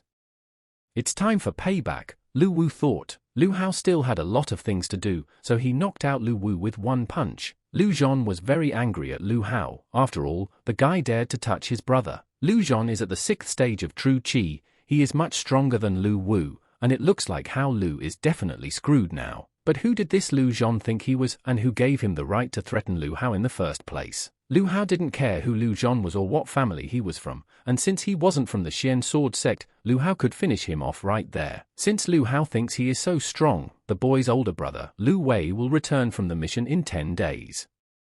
Will Lu Hao dare to fight him in the arena? Asked Lu Zhon. It's funny, because Lu Zhon himself wanted to deal with it, and now he's hiding behind his older brother, Lu Hao thought. If Lu Hao could defeat Lu Wei's older brother Lu Wei, Lu Zhon promised that he would give him 100,000 gold and some awesome weapons. But what fool would agree to such a thing, because no matter how much they offer him, life is more precious than any money. But no matter what or who, Lu Hao still accepted Lu Zhon's offer. Lu Hao seems to have lost his mind. He's only at the 3rd stage of true qi, while his opponent is at the 9th stage of true qi. He doesn't stand a chance. Lu Hao almost skipped a stage and killed Huang Hong, who was at the qi condensation stage, and with Lu Wei, they are both at the true qi stage, so it's unknown who else will win. Everyone believes that Lu Zhon's elder brother is at the 9th stage of true qi, but Lu Wei has a weapon that enhances his combat power, and his true strength is comparable to the 1st stage of the holy martial art. Lu Zhon noticed that Lu Hao's movements had 100% of the Lu family's skills, and the guy hoped that Lu Wei would find out where he got those skills from. At dinner, the elder decided to ask Lu Hao if it was true that he was going to have a duel. When Xian Wentian had first gotten to Tangyun Peak, he had behaved the same way as Lu Hao, which he was now very ashamed of. Now Lu Hao is punished and will eat chicken ass, and Xian Wentian and Mo Feifang will eat everything else. Mo Feifang had heard that Lu Hao could get 100,000 gold coins if he won. Lu Hao must be fighting alongside the others in search of justice. Hao Lu is obligated to win. Therefore, Xian Wentian ordered Feifang to teach him his special skills after dinner. Feifang told Lu Hao that if he won, he would have to give 90% of his winnings to the master. Yes, Master Xian Wentian likes to gamble. That's why Tai Yun Peak is so poor. Lu Hao better not let Master Xian Wentian down, otherwise he would then kill Lu Hao himself. But Mo Feifeng reassured Lu Hao that Master Xian Wentian would not take money from him for nothing. Medium land skill, 1,000 waves of heavenly gravity. This skill Mo Fengfei had learned by accident. This is what Fengfei wants to teach Lu Hao, because this martial skill is like thousands of waves. After reaching a high level, Lu Hao would be able to overthrow rivers and oceans and destroy the entire world. The Lu Wei that Lu Hao is about to fight is not so simple. He is stronger than the 9th stage True Qi. To help the master win gold coins, Lu Hao must learn how to use this skill. Lu Hao would be using this skill for the first time, so it was not known if he would be able to learn it quickly. In the beginning, Feifeng was only able to use 5 waves, but Lu Hao is very talented, so he will have at least 2 waves. Feifeng was thrilled that Lu Hao was able to use the 7 waves immediately. Lu Hao hoped that it wasn't bad for the first time, and did everything right. Feifeng praised Lu Hao. Now he could definitely prepare to share money with the master. 10 days had already passed, and the day of the battle had arrived. Everyone had already gathered at the arena, including Shui. Only Lu Hao was waiting. Isn't Lu Wei ashamed to fight someone who has only become an inner disciple? Lu Wei didn't understand why Shui was so worried about a stranger. After all, in Lu Wei's opinion, this guy is bullying his family, and he can't just silently watch it. Approaching the arena, Lu Hao recognized the girl who had helped him not too long ago, and now she was worried about him. Shui tried with all her might to convince Lu Hao that he didn't belong there, because Lu Wei was very strong. Lu Hao calmed Shui down and moved towards the arena. He was confident that he wouldn't lose. Lu Wei didn't expect Lu Hao to dare to come, even though the battle wasn't to the death. After all, the rule says you can do anything you want, as long as you don't kill. Lu Wei asked Lu Hao if he was willing to be without arms and legs, and if he was willing to tell where he stole the Lu family techniques from. Lu Hao only laughed at the fact that Lu Wei thought he was the winner before the fight even started. Lu Hao really is as arrogant as the rumors, Lu Wei thought. Big brother Lu Wei started the fight, immediately using righteous qi. Everyone thought that Lu Hao was finished, but Lu Hao repelled his opponent Lu Wei's attack with one slight movement of his hand. Lu Hao thought that Lu Wei's older brother Lu Wei at least knew how to fight, but it turned out that he didn't. Lu Wei was just testing Lu Hao's skills, but really, he didn't expect that the guy was really a bit strong. Eldest brother used the black level dragon spike technique. Even at the 8th stage of True Qi, one might not be able to survive after this technique. Even so, Lu Hao was able to repel Lu Wei's punch and hit him back. Don't panic, Lu Wei stated. Lu Hao was just taking advantage of his carelessness. Lu Wei just needed to pull himself together. Is this really all Lu Wei can do? Lu Hao thought to himself.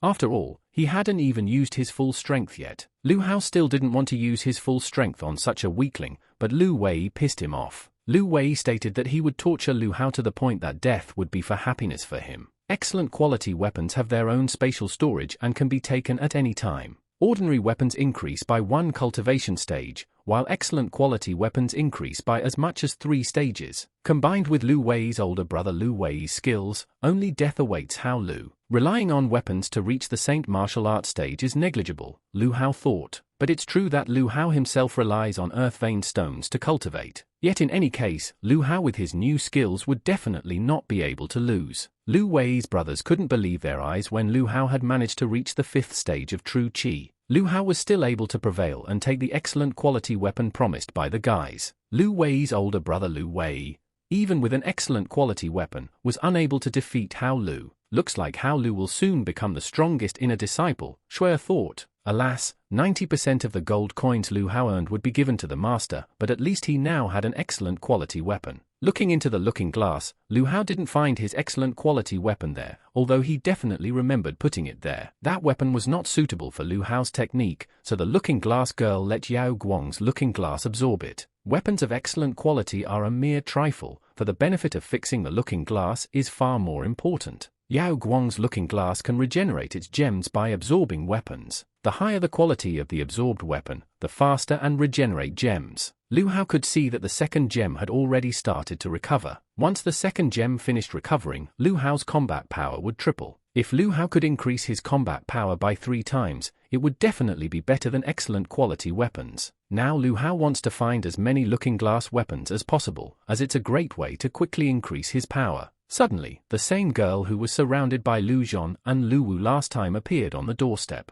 The girl came running to alert Lu Hao that his friend Ji Yu Chen had been injured. Ji Yu Chen was on a mission with a girl and suffered a hidden attack from Elder Huang Yu. Lu Hao could no longer contain his anger towards old man Huang Yu. He felt it necessary to find him and settle the score, but Lu Hao doesn't want Fang Yun to drag him there afterwards. The main task now is to find a cure for Ji Yu Chen. Xiao Hong is an inner disciple of the Alchemy Valley Dan of the Xian Sword Sect and the doctor who treats Ji Yu Chen. Lu Hao's friend is seriously injured, and to cure him, Lu Hao must go to the Mountain of Gods and Demons and find a blood lotus there. However, the Mountain of Gods and Demons is extremely dangerous.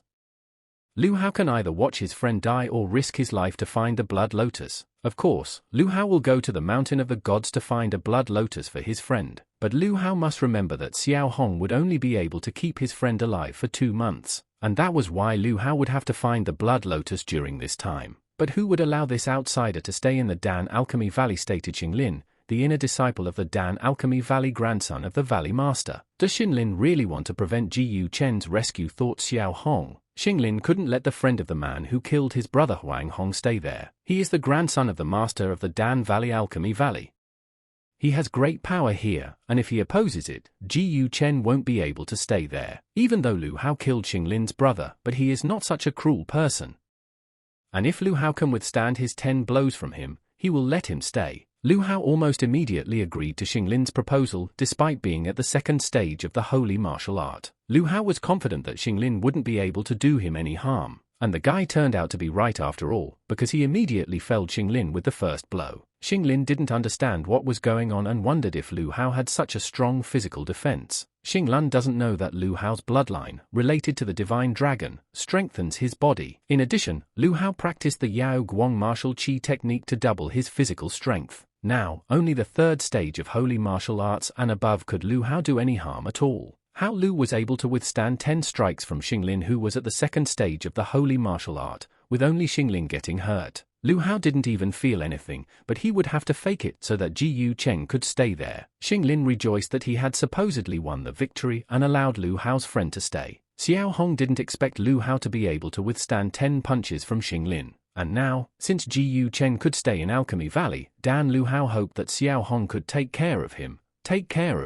Lu Hao had already said goodbye to his master and the others and started on his way. The Mountain of Gods and Demons is an extremely dangerous place, and it is said to contain many remains of ancient battles. Lu Hao hoped that during this journey, he would rise to the Saint Martial Arts stage, but Lu Hao didn't expect Master and the others to be so dismissive of him going to the Mountain of Gods and Demons. But in the forest, Lu Hao was waiting for Lu's brothers to massacre him, for the brothers had not forgotten the disgrace they had gone through. The brothers had specially gathered a group of 1st stage Saint Martial Art disciples so that there wouldn't even be a living space left of Lu Hao. Huang Yu hurried all the disciples, for he didn't want others to know that he as an elder approved of killing other disciples. The Lu brothers warned everyone to be careful, for Lu Hao was not a weakling at all, and ordered everyone to attack together. No matter how strong Lu Hao was, he would not be able to defeat so many disciples in the Saint Martial Arts stage. Lu Hao thought that it was time for him to try out his new Yao Guang martial chi technique. Huang Yu couldn't believe his eyes because how Lu had killed a dozen disciples at the early stage of the Saint Martial Art. Huang Yu is at the top of the Saint Martial Art stage, and killing Lu Hao would not be any difficulty for him. But Huang Yu was very lucky because Lu Hao was in a great hurry to get to the Mountain of Gods and Demons. But once Lu Hao comes down from the mountain,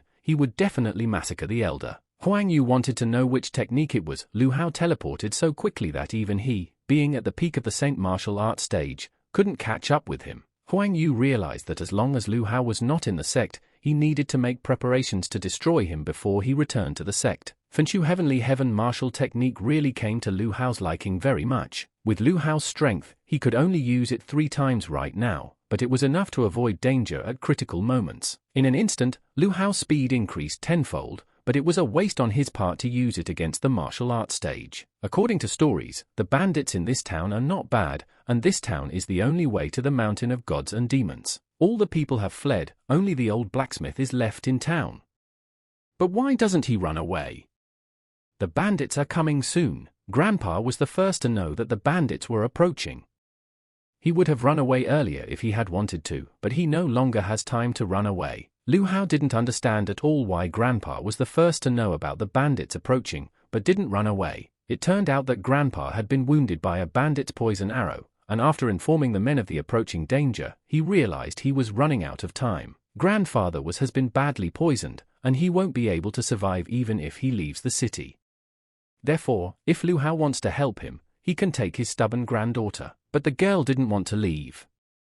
Even if death threatened, she wanted to stay with her grandfather in the city. But why does your grandfather even in death forge weapons? Asked Lu Hao. Asked the girl. Grandfather was once a master forger in the Divine Weapon Valley.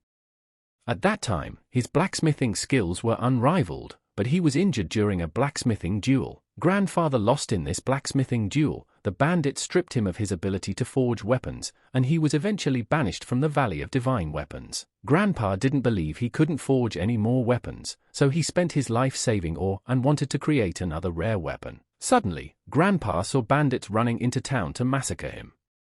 He hurried back to warn everyone, but he was discovered and hit with arrows. The girl asked Lu Hao to leave them alone because she wanted to protect her grandfather and let him finish his last work. Blacksmith is an extremely noble profession.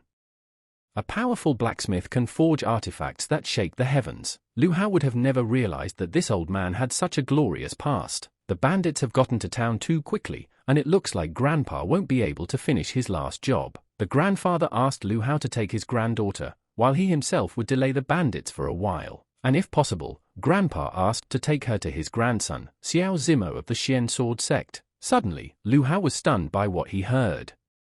If it was Xiao Zimo's grandfather and sister, he thought to himself. Xiao Zimo's family is his family as well, Lu Hao thought, and suggested that Grandpa continue, and he would make sure that Grandpa completed his work. The bandits didn't expect that after everything they had arranged, there would be people who would dare to stay in the city. Lu Hao had thought that they were powerful bandits, but it turned out that they were just a bunch of scum, the true Qi stage. After pouncing on Lu Hao, the bandit team captain got what he deserved from the guy. The bandits were shocked that Lu Hao had taken out their captain who was at the 7th stage of true Qi with a single blow. Could it be that now he would be able to complete his last work before he died? Grandpa thought. But the bandits weren't going to just leave it at that, and they all decided to attack Lu Hao together. But the bandits were nothing more than ants to Lu Hao. Despite their large numbers, Lu Hao was able to deal with them. After finishing with the bandits, Lu Hao decided to inform his grandfather about it, but grandfather had long since passed away. The girl thanked Lu Hao for letting her grandfather finish his last work, and she held out the sword her grandfather had asked Lu Hao to give him. It was the heavenly dragon sword that he had just finished. Grandpa said that in this sword, he used all the skills he had learned throughout his life. Grandpa originally wanted to leave it to Zimo, but he noticed from Lu Hao's eyes that something was wrong with Zimo. Lu Hao can take this sword. After all, Grandfather hoped that he would use his legacy. Lu Hao accepts blacksmith Xiao Oxing's latest legacy and vows to use his sword from now on, promising to glorify his grandfather's name. Xiao Zilu is now Lu Hao's sister. He would take her to a safe place a little later, but right now, he had something to take care of. Lu Hao found out that there are still bandits out there. He must avenge his grandfather and destroy every last one of them. Meanwhile, the bandits were already in the courtyard of ruler Xincheng's mansion. They begged the ruler of Xincheng City, Lin Xian, to give them a decree. But Lin Xian had no intention of giving the bandits a decree. It was better for them to just kill her quickly. Bandit leader Shao Biao had no problem killing Lin Xian, but he wanted to have some fun with her first. Furious, Lu Hao walked into the courtyard of the mansion and saw that the bandits were bullying the ruler of the city. Lin Xian told Lu Hao to run away from there as she believed that he would not be able to defeat them alone. But Lu Hao didn't come there to save Lin Xian, he only came for revenge. Shao Biao was very annoyed. After all, Lu Hao had dared to kill the people on his team again. But Lu Hao was determined to put down all the bandits, including their leader Shao Biao. The bandits were shocked that Lu Hao, being only at the 5th stage of true Qi, was able to take down their ringleader. But although Lu Hao was currently at the 5th stage of true Qi, thanks to the divine dragon bloodline, his strength had reached the 2nd stage of the holy martial art. Well, when combined with the heavenly dragon sword, increasing by 3 stages of cultivation, Lu Hao was now strong enough to equal the 5th stage of the holy martial art. Even though he is only at the 5th stage of true Qi, he is so strong, Lin Xian thought. Lin Xian asked Lu Hao for help. She wanted to give Fang Yun something related to the Shenwu Empire's security. Fang Yun is actually a princess of the Shenwu Empire. There is a civil war going on in the Shenwu Empire right now, and the second prince wants to seize the edict and usurp the throne. And only by handing over the edict to Princess Fang Yun could the royal family end the civil war. In other words, the bandits were here for the second prince to steal the edict. Right now, Lin Xian had the important task of delivering the imperial edict to Princess Fang Yun. But the second prince uses every means to kill Lin Xian and take the edict away. Lin Xian is well aware that the second prince will send more than just bandits after her, and with her strength, she will never be able to deliver the edict to the princess. Lu Hao certainly didn't want to interfere in the empire's affairs, but Fang Yun had saved his friend, so he would help. But first, Lu Hao would need to travel to the mountain of gods and demons. Lin Xian was injured. According to this, Lu Hao must carry her to a safe place where she would wait for him. Since it's not safe in Xincheng right now, Lu Hao sends Xiao Zilu and Lin Xian to the village. A group of Black Wolf mercenaries who are near the city, seeing what's going on in Xincheng, they decided to block the road and make money off people. People didn't know what to do, since they all had a total of not even 100 gold. But they didn't have to worry, Lu Hao would take care of everything. Approaching the mercenaries, Lu Hao drew his sword and took out almost all of the mercenaries. But the strongest member of the Black Wolf group was not a human, but a third-stage mutant beast, the Black Bad Wolf. No matter what, Lu Hao had even killed the mutant beast, the Black Bad Wolf. The beast crystals of these wolves and the weapons of the mercenary group Lu Hao could use to improve the Yi Looking Glass technique. The Black Wolf mercenary group is definitely not weaker than those bandits, and they will definitely come for revenge. And since they might come back to attack again, Lu Hao will stay with the girls for the night. Xiao Zilu and the refugees would temporarily stay in the village, and Lu Hao would ensure their safety. This group of Black Wolf mercenaries is stronger than the bandits who looted Chechen, but Hao Lu said that he would guard the village alone. Lu Hao had heard that the Black Wolf mercenary group was not strong and was at the true Qi stage, but it was stronger due to the large number of people. Some people with the Saint martial arts stage already wanted to destroy the Black Wolf mercenary group, but they didn't succeed. Roughly speaking, it's common for anyone to get tired, but considering how many of these mercenaries there are, they could wear anyone out and kill them. But the higher the limit of people, the better. After Lu Hao killed the bandits, he discovered that the Heavenly Dragon Sword could accumulate pure energy, killing opponents. By absorbing the pure energy accumulated by the Heavenly Dragon Sword, one can instantly replenish lost physical strength. It has the effect of fueling war with war. In addition, the pure energy stored in the Dragon Sword is the best means to awaken the inherited meridians. Lu Hao's third inherited meridian seemed to have already begun to manifest. In other words, Lu Hao could now use the pure energy accumulated by the sword in battle to awaken the inherited meridians. And the more enemies Lu Hao has, the stronger Lu Hao will become. Meanwhile, a group of Black Wolf mercenaries had already arrived at the village, and their numbers might be considerable. Today, all of these mercenaries would be a stepping stone for Lu Hao to become the strongest. The leader of the Black Wolf mercenary group didn't expect that the true Qi stage guy possessed such abilities. It looked like Hao Lu had no more strength left, and now he would be shown what the consequences of attacking the Black Wolf mercenary group could be. Lu Hao used the Heaven Dragon Sword technique to finish off the leader of the Black Wolf mercenaries. Lu Hao only needed to absorb a small amount of pure energy accumulated by the Heavenly Dragon Battle Ball to fully recover. Lu Hao fought for a whole night and didn't leave a single bandit alive. Moreover, he had collected many beast crystals and weapons. But at dawn, the refugees realized that they could stay in this village, for Lu Hao had destroyed all the members of the Black Wolf mercenary group. Lu Hao had wiped out this group of mercenaries, and now there was no one else in the village who could threaten their lives. Lu Hao asked Lin Xian to take care of Zilu while he finished his business. After all the events, Lu Hao had reached the 7th stage of the true Qi realm, and after absorbing the newly accumulated pure sword energy of the Heavenly Dragon Beast Crystal Sword, Lu Hao obtained the 3rd inherited meridian. In addition, thanks to the weapons of the Black Wolf mercenary group that Lu Hao had sent to the Looking Glass, he had recovered the 2nd gem by 30%. It is said that on the Mountain of Gods and Demons, there is no place for those below the Saint martial art stage.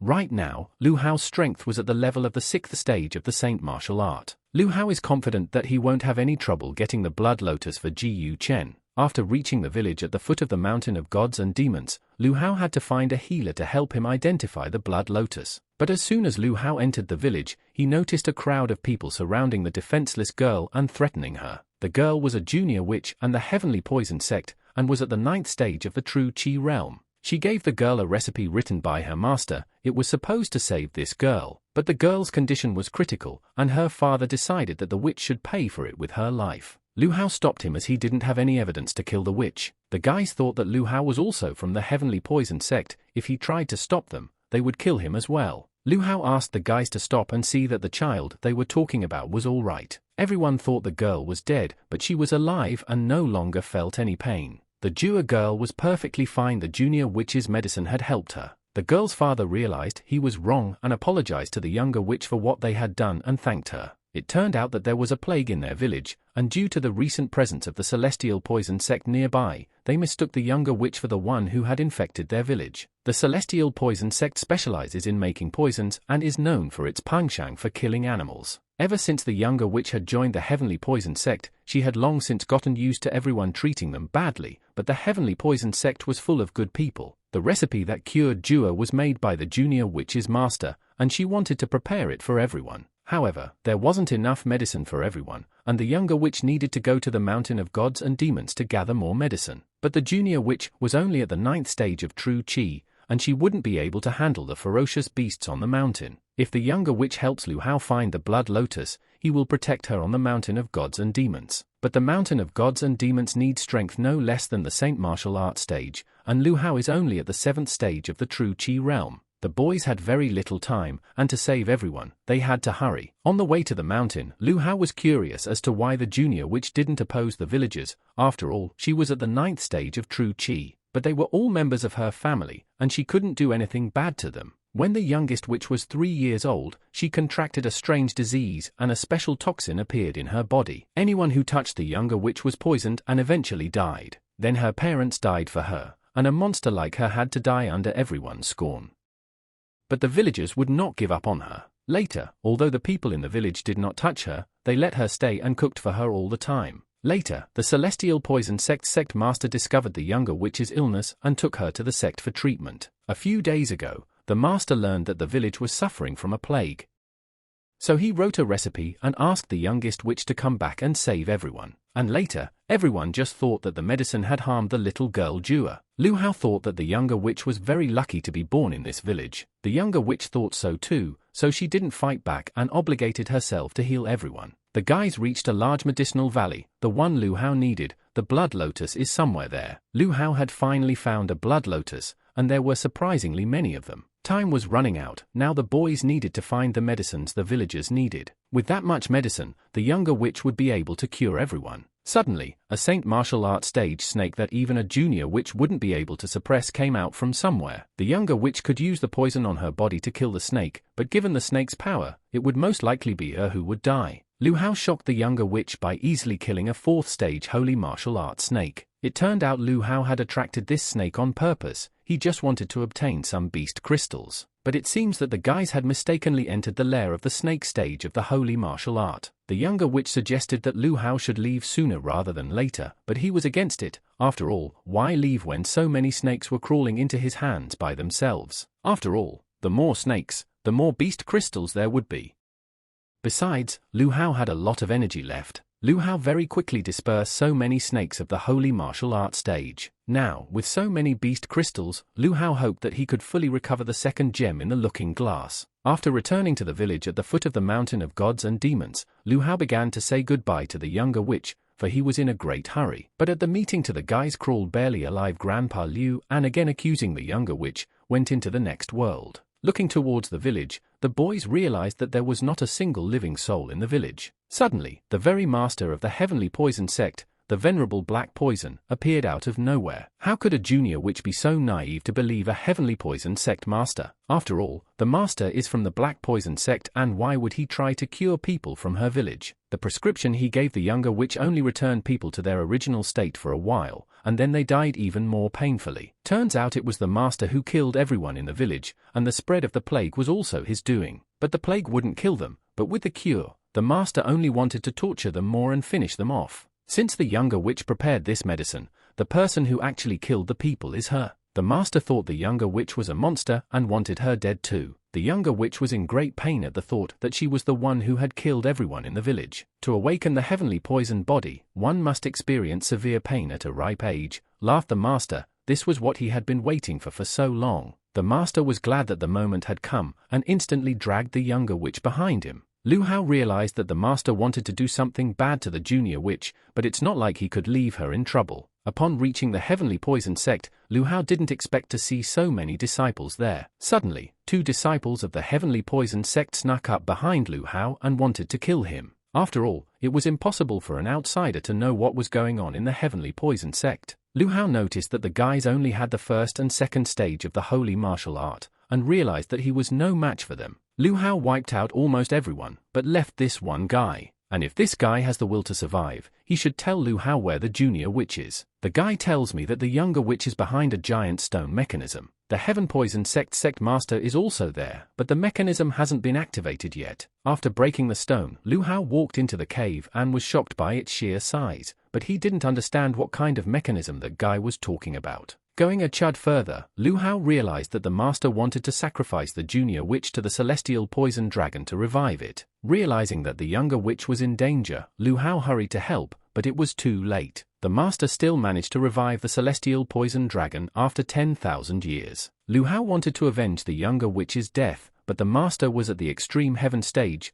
and Lu Hao wouldn't even be able to escape. The master felt that Lu Hao was one of the descendants of the Shenlong clan, and the poison dragon died there, and was never able to obtain the Shenlong clan's blood. It looks like once he's resurrected, he seems to get what he wanted right away and finally complete his transformation into a dragon. Suddenly, all of a sudden, Lu Hao's body was possessed by the spirit of the divine dragon, for he was its descendant. The divine dragon didn't expect that after tens of thousands of years, he would still be able to look at the world with his own eyes. The celestial poison dragon was shocked to hear the divine dragon's voice, for he thought that the latter had died long ago. When the divine dragon was attacked by a million snakes like the poison dragon, unfortunately, it died. But the soul of a divine dragon never died. It cannot be killed so easily. The divine dragon used his divine dragon fist to take out Master along with the heavenly poison dragon. With the divine dragon's body, the lion's share of its power also died, but the remaining soul power wasn't too bad. The divine dragon set about giving life back to the younger witch,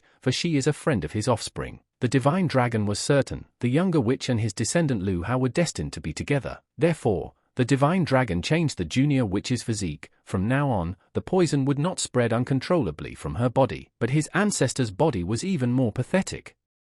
He only had a few inherited meridians, and he hadn't even opened his spiritual acupoints. And before the divine dragon passed away completely, he decided to leave a few gifts for Lu Hao. The battle between the dragon and that serpent was irresistible, Lu Hao thought.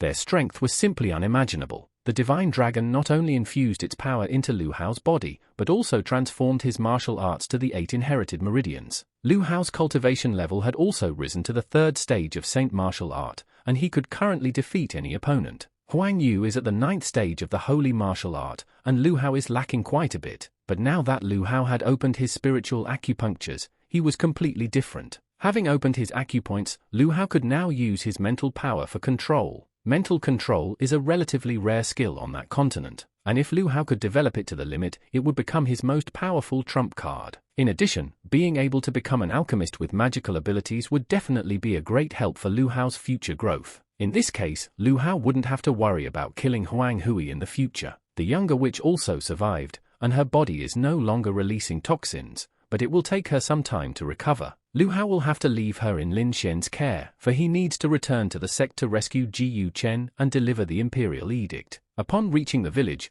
Lu Hao noticed a couple of guys looking for him. Lu Hao didn't deal with them, and taking out his sword, Lu Hao took away their lives. Lu Hao, on the other hand, dealt with the Black Wolf mercenary group, why they were in the village again. But it turned out that they were not mercenaries, but soldiers sent by the second prince. They reported that the prince was looking for the imperial edict. Lu Hao asked the man where Lin Xian and Xiao Zilu were. The man replied that he feared they might be recognized and had hidden them, but now he would take Lu Hao to them. After reaching the place where the girls were, Lu Hao told Lin Xian that the second prince had sent troops to retrieve the edict. This time, the second prince sent thousands of Saint Martial Art stage warriors, the strongest of which reached the 7th stage. And it seems like they know that Lin Xian is returning to the sect. They must have already set up roadblocks everywhere on the way to the sect. The highest stage is the 7th stage of the Holy Martial Art, and because it is dangerous, Lu Hao should not return to the sect. But how could he miss such a great opportunity, Lu Hao thought. Lu Hao's little sister was very excited that he was going somewhere. Lu Hao explained to his little sister Xiao Zilu that he had to go, and set out on the road. At the foot of Xian Lu Hao Mountain, thousands of Saint martial art guards were already waiting for him. Suddenly, the guards noticed Lu Hao's silhouette in front of them and were greatly frightened, because the guy is very strong. The guys noticed that Lu Hao was standing on a mountain of corpses. Looks like he killed everyone who was patrolling before. After escaping from Lu Hao, the guys returned to the Elite Force Command and told the head that almost all the troops outside were dead. The head of the Elite Force Command didn't believe the guy that Lu Hao could interrupt all of his subordinates. But if Lu Hao doesn't kill them all, how will he be able to quietly make the imperial edict that the second prince is looking for so much? Lu Hao, after killing all of his subordinates, could have escaped directly into the sect and survived. However, since he dared to come to the head of the second prince's elite troops, he has no chance of escape. The head of the elite troops is the strongest god of war, not knowing defeat in hundreds of battles, below the holy martial art. Even so, Lu Hao destroyed the head of the elite troops with a single strike of his own. Lu Hao had interrupted many people, and the sword energy was enough to open 2 inherited meridians. He now had 10 inherited meridians, and now Lu Hao would definitely no longer have the slightest difficulty in destroying Huang Hong. After resting for a while, Lu Hao returned all who were Sword Xian and immediately handed the blood lotus to Xiao Hong and asked her to quickly craft a medicine for Ji Yu Chen. Lu Hao also handed over the imperial edict to Fang Yun, and she immediately regained her royal power and set out to suppress the second prince's rebellion. If Lu Hao cures Ji Yu Chen and they jointly report Huang Yu set up, he would lose his position as an elder. Huang Yu felt that it was necessary to kill them even in the event, gaining notoriety. Lu Hao told his master that he was going to fight Elder Huang Yu because the latter had secretly tried to kill Lu Hao several times, and now he couldn't take it anymore. Lu Hao planned to kill Huang Yu and escape from the sect. He asked his master in advance to reject him as his disciple if it would affect the master in any way. Master didn't care what Lu Hao was going to do.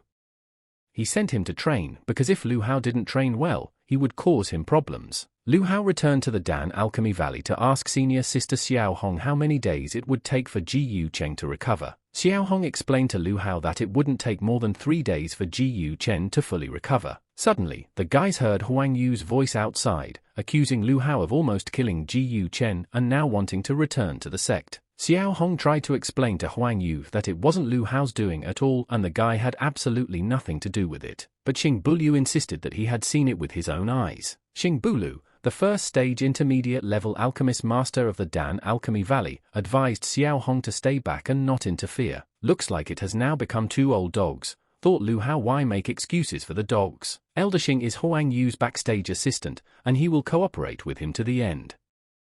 Now Huang Yu can easily kill Lu Hao. Master Xing Bulu would only be in favor of Huang Yu taking Lu Hao's life to eliminate the danger to the sect. Lu Hao pulled out his heavenly dragon sword and instantly slashed at Huang Yu, knocking him to the ground. Master Xing Bulu could not believe that a disciple was able to knock down a 9th stage Saint martial art elder. How could Lu Hao hit an elder? Thought Huang Yu. He that too at the Saint martial art stage, thought Huang Yu. Lu Hao was waiting for the moment when he would become stronger than the elder and be able to kill him. But when Huang Yu appeared again to kill him, he decided to act only in self-defense. If Lu Hao destroys the elder at once, he would even feel a little sorry, because he wants Huang Yu to die in agony. Looks like Lu Hao has opened his spiritual acupuncture points.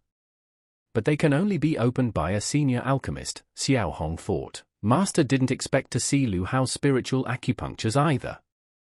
How dare he even display his spiritual power in front of a first-stage alchemist? Xing Bulu Valley's Valley Master is a first-stage intermediate level alchemist, and in terms of spiritual strength, he definitely surpasses Lu Hao. Every alchemist has different spiritual power, but most have ordinary and invisible spiritual power. But it seems that Lu Hao has a very rare and ancient spiritual power in the form of a dragon. Out of fear, Huang Yu admitted that he was wrong, and finally admitted that he was at fault. No matter how much the elder begged Lu Hao for mercy, it was too late for him to punish him for his sins. Xing Bulu threatened that Lu Hao would be expelled from the sect, but he didn't know at all that it was a sect that killed innocent people indiscriminately and confused good and evil. Therefore, Lu Hao didn't care. Xing Bulu was very angry, for Lu Hao had first killed the elder and was now trying to escape. This is a jade wand that can be used to summon a sect master, Xiao Hong thought. The sect master will be there soon. Lu Hao tried to get out of there quickly, but he couldn't because he was grabbed by the master. Upon arriving, Xie Liguang, the head of the Xian Sword sect, asked the Dan Valley Alchemy Master if this was the same person who dared to kill Elder Huang Yu. This is not the first time, the master said. He had killed other students before and should be punished accordingly, but Lu Hao objected because all these people tried to kill him first, so was it wrong that he was forced to kill them? Xie Liguang has everything to do justice without caring about the truth of the matter. So it's easier for him to just find someone to answer for everything and then quickly make them pay up. Strong Wentian had only been at his peak for a few years, and everyone had already forgotten about him. Xie Liguang didn't think that he wasn't interested in being the sect leader. Xian Wentian ordered Lu Hao to come and tell him the whole truth about what had happened. Lu Hao apologized to his master for making the mistake of killing Elder Huang Yu and was willing to give up being his disciple. What kind of nonsense is Lu Hao talking about? Strong Wentian thought. After all, he just wanted to ask if they had harmed him. How could Xie Liguang dare to touch Strong Wentian's disciple, because even if it was the emperor himself, he would have nailed him. Head Xian Wentian is just an old loser who is long overdue to go to the next world, Master Xingbul said.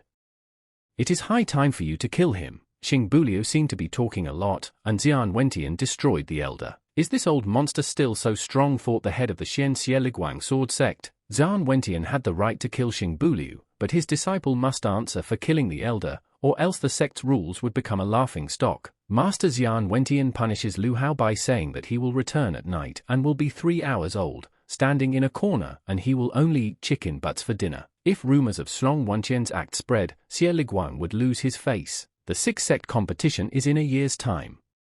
If Lu Hao manages to place in the top 3 in this competition, Xie Liguang will drop all charges against him. Otherwise, Lu Hao would be punished to the fullest extent of the Xian sword sect's rules. Thus Lu Hao, awaiting punishment, continued to stay safe in the Xian Bull sect. Ji Yu Chen had said that Taiyun Peak wasn't worth picking, but it looked like Lu Hao had found an excellent master. Lu Hao had successfully forged another top-quality sword, and now he already had 5 of them. Ever since Lu Hao obtained the blacksmithing legacy from Master Xiao Oxin, he could create weapons of the highest quality. However, Master Xiao Oxin was able to forge a heavenly dragon sword of much higher quality. It seems that Lu Hao still had a long way to go before Master Xiao Oxin's blacksmithing prowess. Meanwhile, the second gem in the looking glass was 90% recovered. Speaking of masters, Lu Hao's master, Xian Wentian, also turned out to be quite good. Although Lu Hao doesn't know Master Xian's true strength, he was able to fight against the sect head.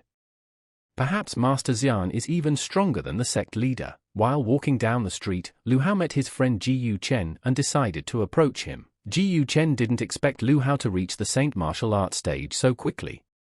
Now he definitely wouldn't be able to catch up with him. Going outside the sect really makes a person stronger.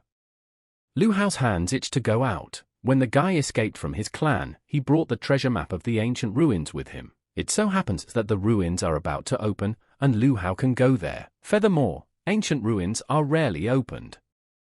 It was not certain that Lu Hao would ever catch them reopening in the future. Lu Hao had just returned, and now he wanted to go to the Silver Sea Desert to train. Lu Hao was too comfortable in the Lu Hao sect, and he wanted to gain invaluable experience and become stronger. The Silver Sea Desert, where Lu Hao was going, is not the friendliest place, the master said. It is said that the desert of the Silver Sea is the road to a fairy tale land with untold natural resources and treasures. But everyone who has been there knows that the Silver Sea Desert is actually a terrible maze of death, where even those in the 4 secret stages risk perishing. If Lu Hao doesn't know the exact location of the treasure, he will most likely die in vain. But Lu Hao has a treasure map that shows the exact location of those very treasures. Lu Hao thinks he can get the treasure safely with the help of this card. In order to avoid picking Lu Hao's corpse apart later, the master wants to teach him the unique skill of Taiyun Peak. Legend has it that each peak of the Xian sword sect has its own unique skill, except that Taiyun Peak's unique skill has never been known to anyone, ever.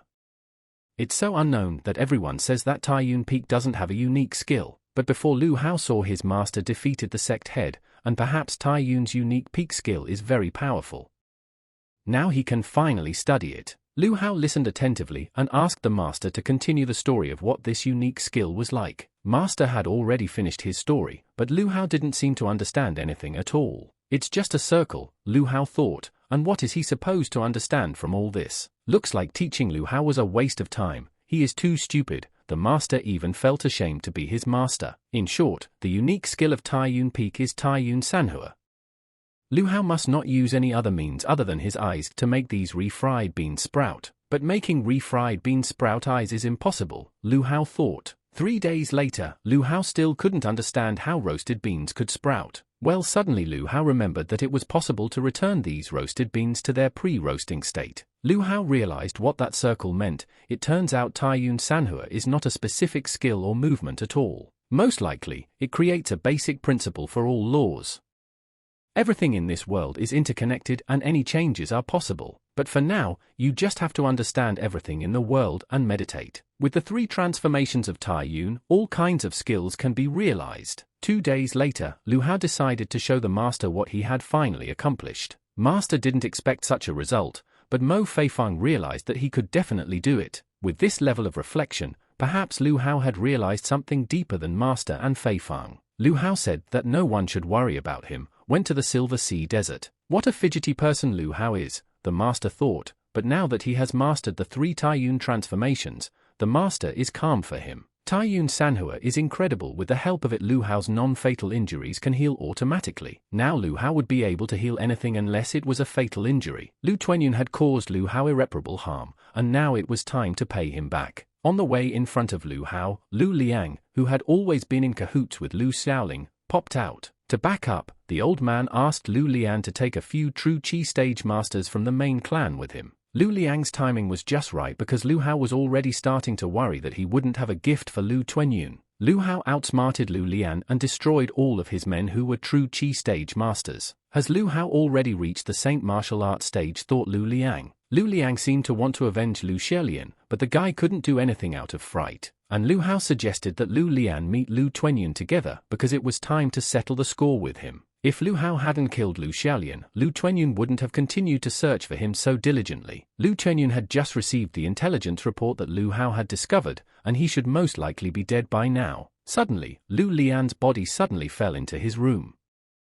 Shouldn't he have destroyed Lu Hao, thought Patriarch Lu, but based on what Lu Tuanyun said, Lu Hao couldn't have died before him. But Patriarch Lu sent true Qi stage masters that went wrong, and they were unable to finish off Lu Hao. Patriarch Lu rushed to call for help, but Lu Hao had destroyed all of his subordinates. If Lu Hao was able to kill Patriarch Lu's all guards, he must already be at the Saint martial arts stage, the Patriarch thought. Patriarch Lu is so actively exuding his power. Is he really going to challenge Lu Hao? Lu Hao wondered if Lu Tuanyun had ever imagined such an exodus. The Patriarch begged Lu Hao to come to his senses, because the Lu clan in Tiankue City had joined the main clan.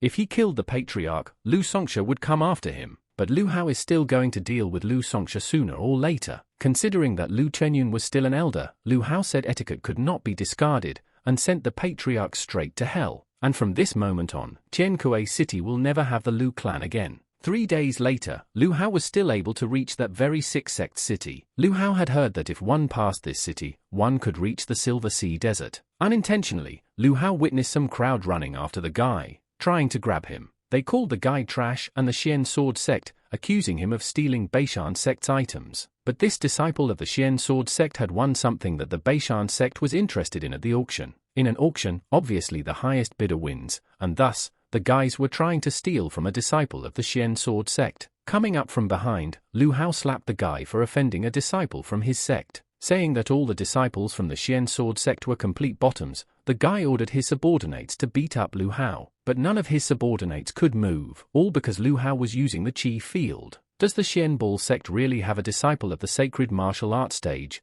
The guy thought. And is the Xian Sword Sect really going to participate as well? According to the guy's logic, when the strong can safely bully the weak, it means that Lu Hao can also safely bully him. Lu Hao wanted the guy to realize that the Xian Sword Sect was much stronger than their sect. Lu Hao is certainly very strong, and has already been able to reach the Saint martial arts stage, but in the six-sect city, he is better off keeping a low profile. A year ago, 6 major sections were suddenly sent out for exploration, and now there are plenty of masters. And the Xian Sword Sect is quite weak compared to other sects, so if something happens, no one will help Lu Hao. If these disciples also came to the ruins for treasures, it looks like it will be an interesting journey, Lu Hao thought. Lu Hao will rest for a day in the city and just have time to buy some things to prepare for traveling to the Silver Sea Desert. Suddenly, Dugu Zhen came up to Lu Hao from behind and wanted to befriend Lu Hao, but the latter had no time for introductions. Dugu Zhen saw Lu Hao beat up those guys from the Beishing sect, saying that he had a case. The guy offered Lu Hao to go with him on the case. But Lu Hao wasn't interested in this, as he had no intention of staying in the city for long. Walking a little further, Lu Hao noticed someone who looked very much like a junior witch. But this is the junior witch, Lu Hao thought. Well, how did she end up here? Lu Hao wanted to immediately rescue the junior witch, but Du Gujian stopped him. Although Du Gujian didn't know what kind of relationship Lu Hao had with the junior witch, he still wouldn't advise him to save her for now. The people who were carrying her are the people from the Beishing sect who were beaten up by Lu Hao. The guy's name is Chang Lan and the girl's name is Kulu Ying. The Beishan sect and the Qiangdu sect had always maintained secret contacts, and since they dared to carry her in public, it meant that they had obtained the Heavenly Poison sect's consent. It might be needed for some kind of deal between the two sects. Therefore, if Lu Hao acted rashly, he would definitely be in big trouble. Du Gujian had a way to save her and not get into trouble, but after that, Lu Hao would have to help him. Chang Lan and Kulu Ying took the junior witch to the right place.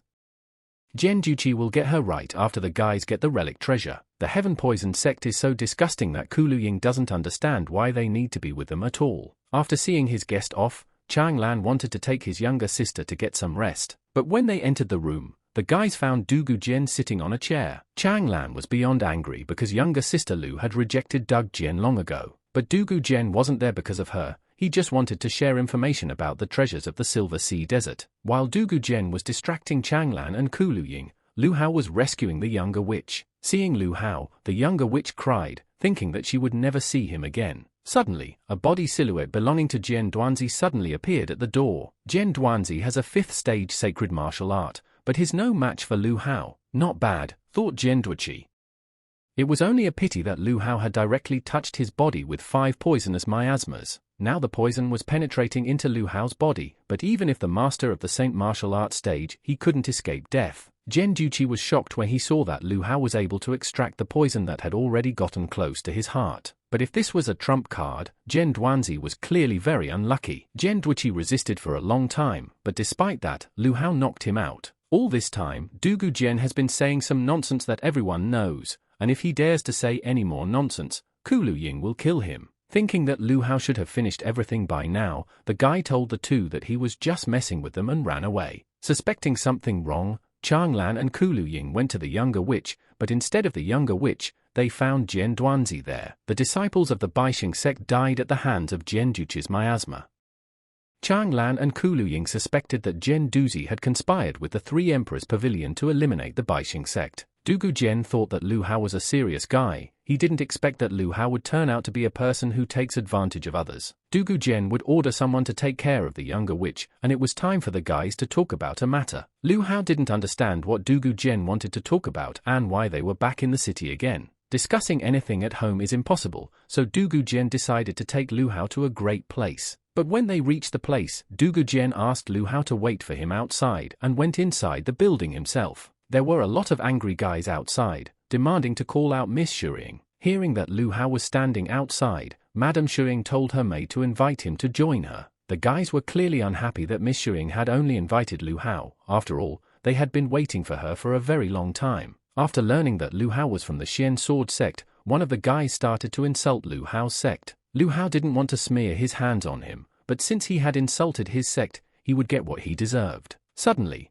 Chang Lu, a disciple of the Chang'e sect, came out of the crowd, and it seemed that Lu Hao was now in big trouble. The disciples of the Chang'e sect wanted Lu Hao to apologize to them, and then they would forgive him for everything. Ignoring their threats, Lu Hao tackled an elite disciple of the Chang'e sect right in front of everyone. None of the guys showed even the slightest desire to get in Lu Hao's way anymore. Walking into Madame's room and seeing Du Gujian there, Lu Hao was a bit shocked as the latter had come before him. But Du Gujian had to say hello to his big sister first. Lu Hao wanted to get straight to the point and asked the guys what we didn't want to talk to him about. Shuiying asked Lu Hao if he knew what was in the ruins he was looking for, but Lu Hao didn't have even the slightest idea of what was in there. Although there are many forces in that city, other than the Beishing sect and the sect guys, no one knows what is in those ruins. But Du Gujian knew that there were many earthy black stones in these ruins, and they were enough to train all the disciples of the big sect. Apart from the stones, the most important thing in these ruins is the pavilion of the 3 emperors. Suddenly,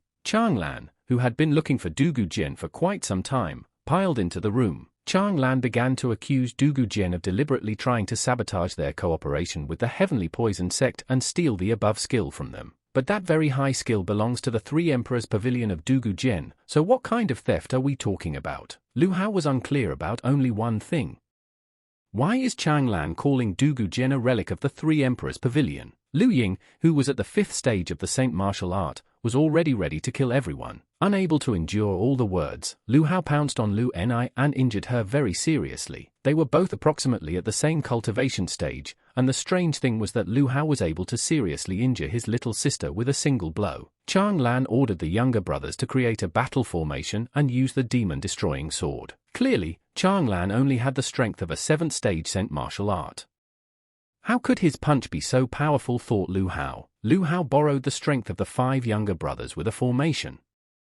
His strength could not be underestimated like this. Lu Hao initially slightly underestimated the strength of his opponent, but then after realizing his strength, he hit Chang Lan very hard. Xu Ying stepped up to Chang Lan's defense and insisted that Lu Hao not kill him. Xu Ying had another use for Chang Lan.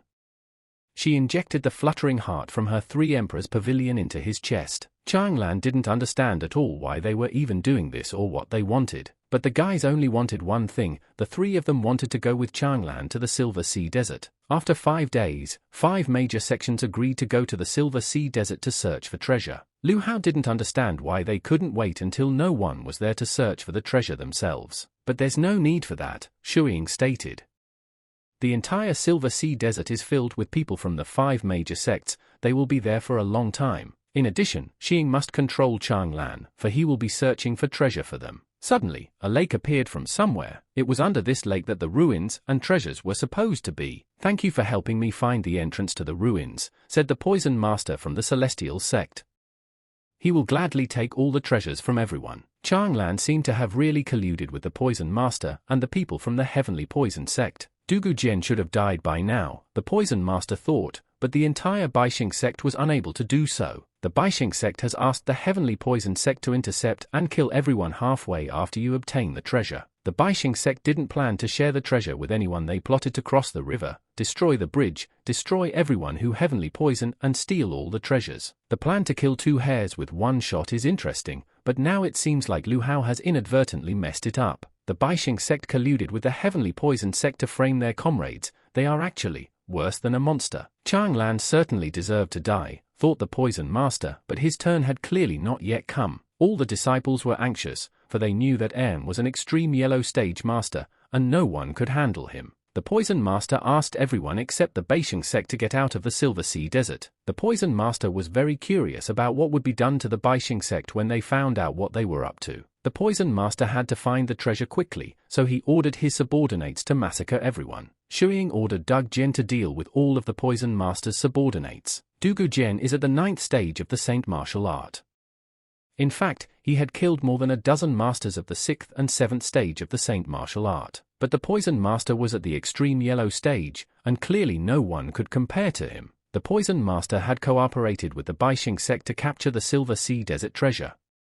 But didn't they tell him? The Silver Sea Desert has its limitations there. You can't use the power of the 4 secret stages. Could it be that the highest available cultivation level on the Silver Sea Desert was a 9th stage Saint martial artist, thought the Poison Master. Lu Hao wanted to deal with the Poison Master himself.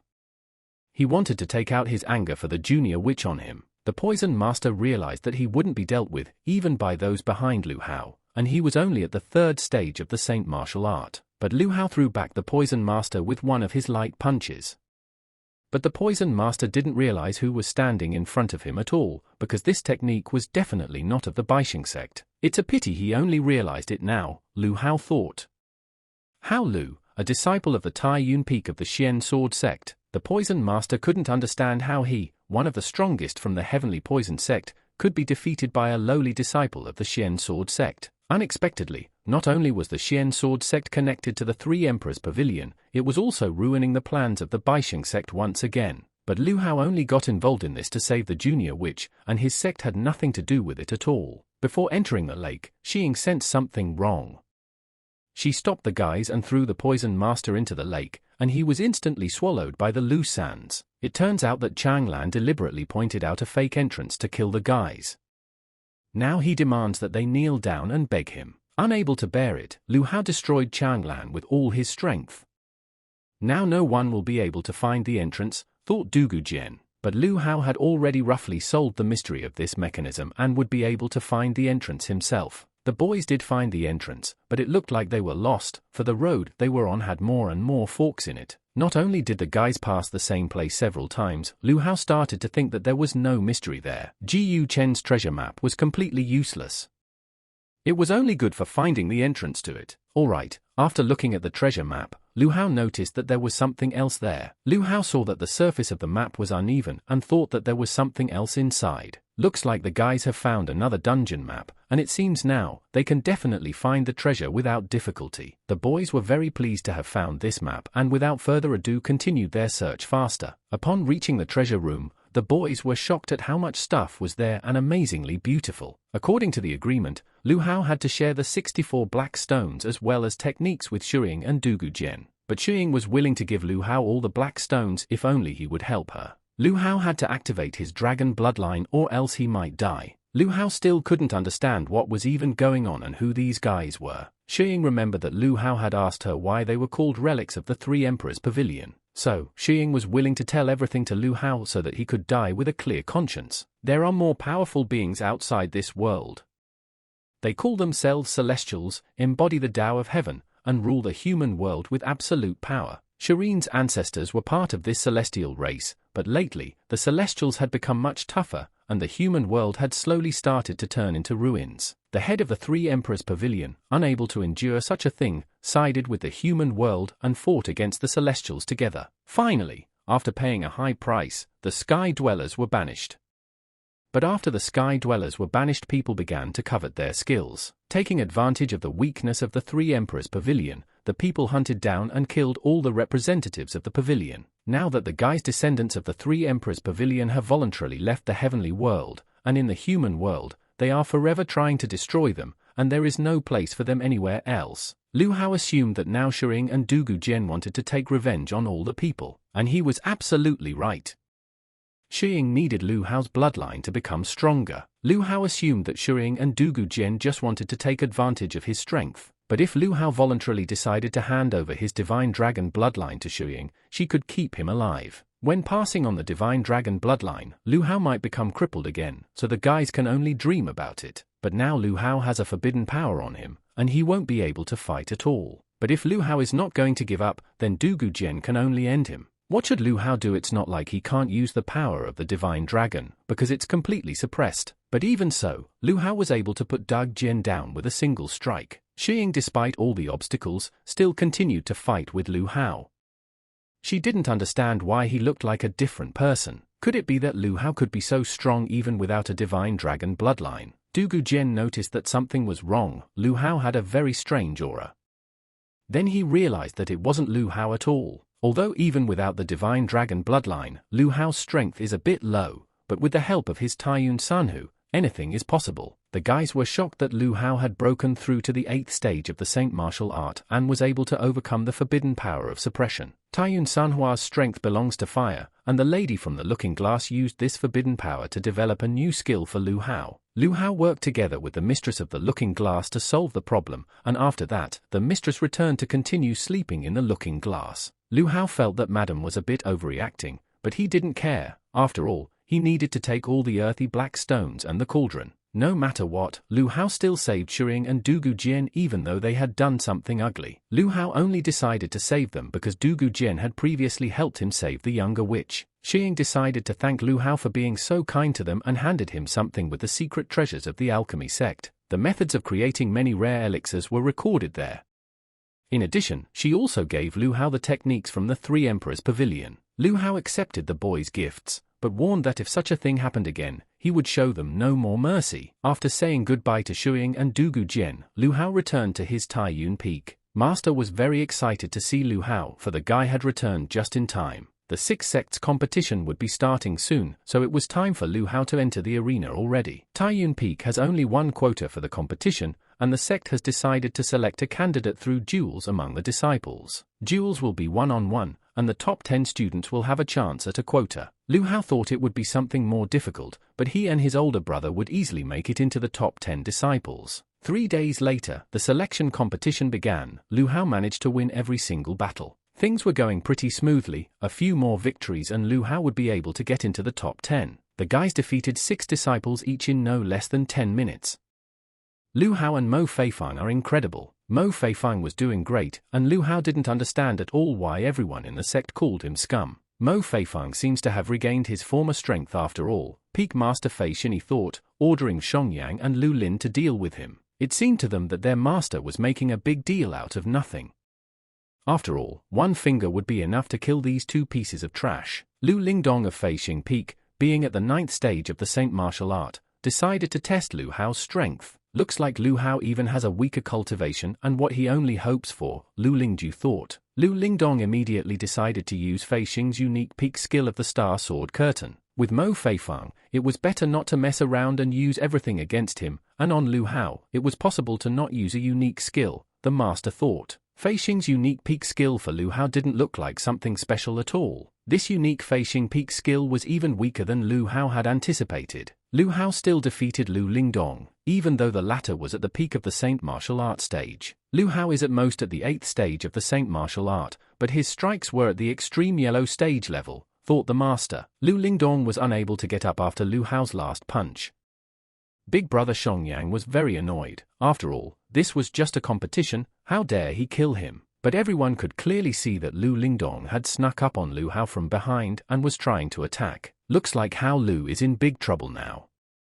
Xiangyang was the only one from the younger generation who had already reached the extreme yellow stage. The master realized what incredible strength Lu Hao possessed and stopped Xiangyang. Otherwise, the master would simply lose 2 of his precious disciples. Lu Hao was already guaranteed to be a top 10 disciple and had already passed on. Mo Feifang made a large amount of money thanks to betting on Lu Hao's victory. It turns out that Mo Feifang was at the bottom because of Meng Xiangyang. Mo Feifang and Meng Xiangyang entered the same sect almost at the same time. Everyone thought they were rare geniuses, so they were given special training. But as his practice improved, Mo Feifang achieved better results, and the gap between him and Xiangyang became more and more obvious. And of course, Xiangyang began to envy Mo Feifang. But Mo Feifang knew one nuance: Peak Master Fei Xing was from the same Meng family as Xiangyang. In the end, in order to preserve Meng Xiangyang's reputation to the #1 genius, Peak Master Fei Xing mutilated Mo Feifang's cultivation. Therefore, Mo Feifang was beyond happy that Lu Hao had dealt with one of Peak Master Fei Xing's favorites. Lu Hao realized that they were from the same family, and burned with the desire to avenge his older brother if given the chance. Lu Hao was ready to kill Peak Master Fei Xing and Xiangyang with his own hands. Mo Feifang didn't doubt in the slightest that Lu Hao would avenge his big brother. It is said to make the alchemist's feminine flair and fire pulse technique indispensable. Lu Hao tried different spells, and in the end, he still succeeded. Lu Hao and himself, not expecting from himself for the first time, was able to improve Jin Ruodan's 2nd grade pill. Jin Ruodan's 2nd grade pill should greatly improve Lu Hao's strength. Lu Hao wondered if he could improve the Golden Dragon 9 transformations technique to the 3rd form. Still, Lu Hao managed to break through to the 9th stage of the Saint martial art,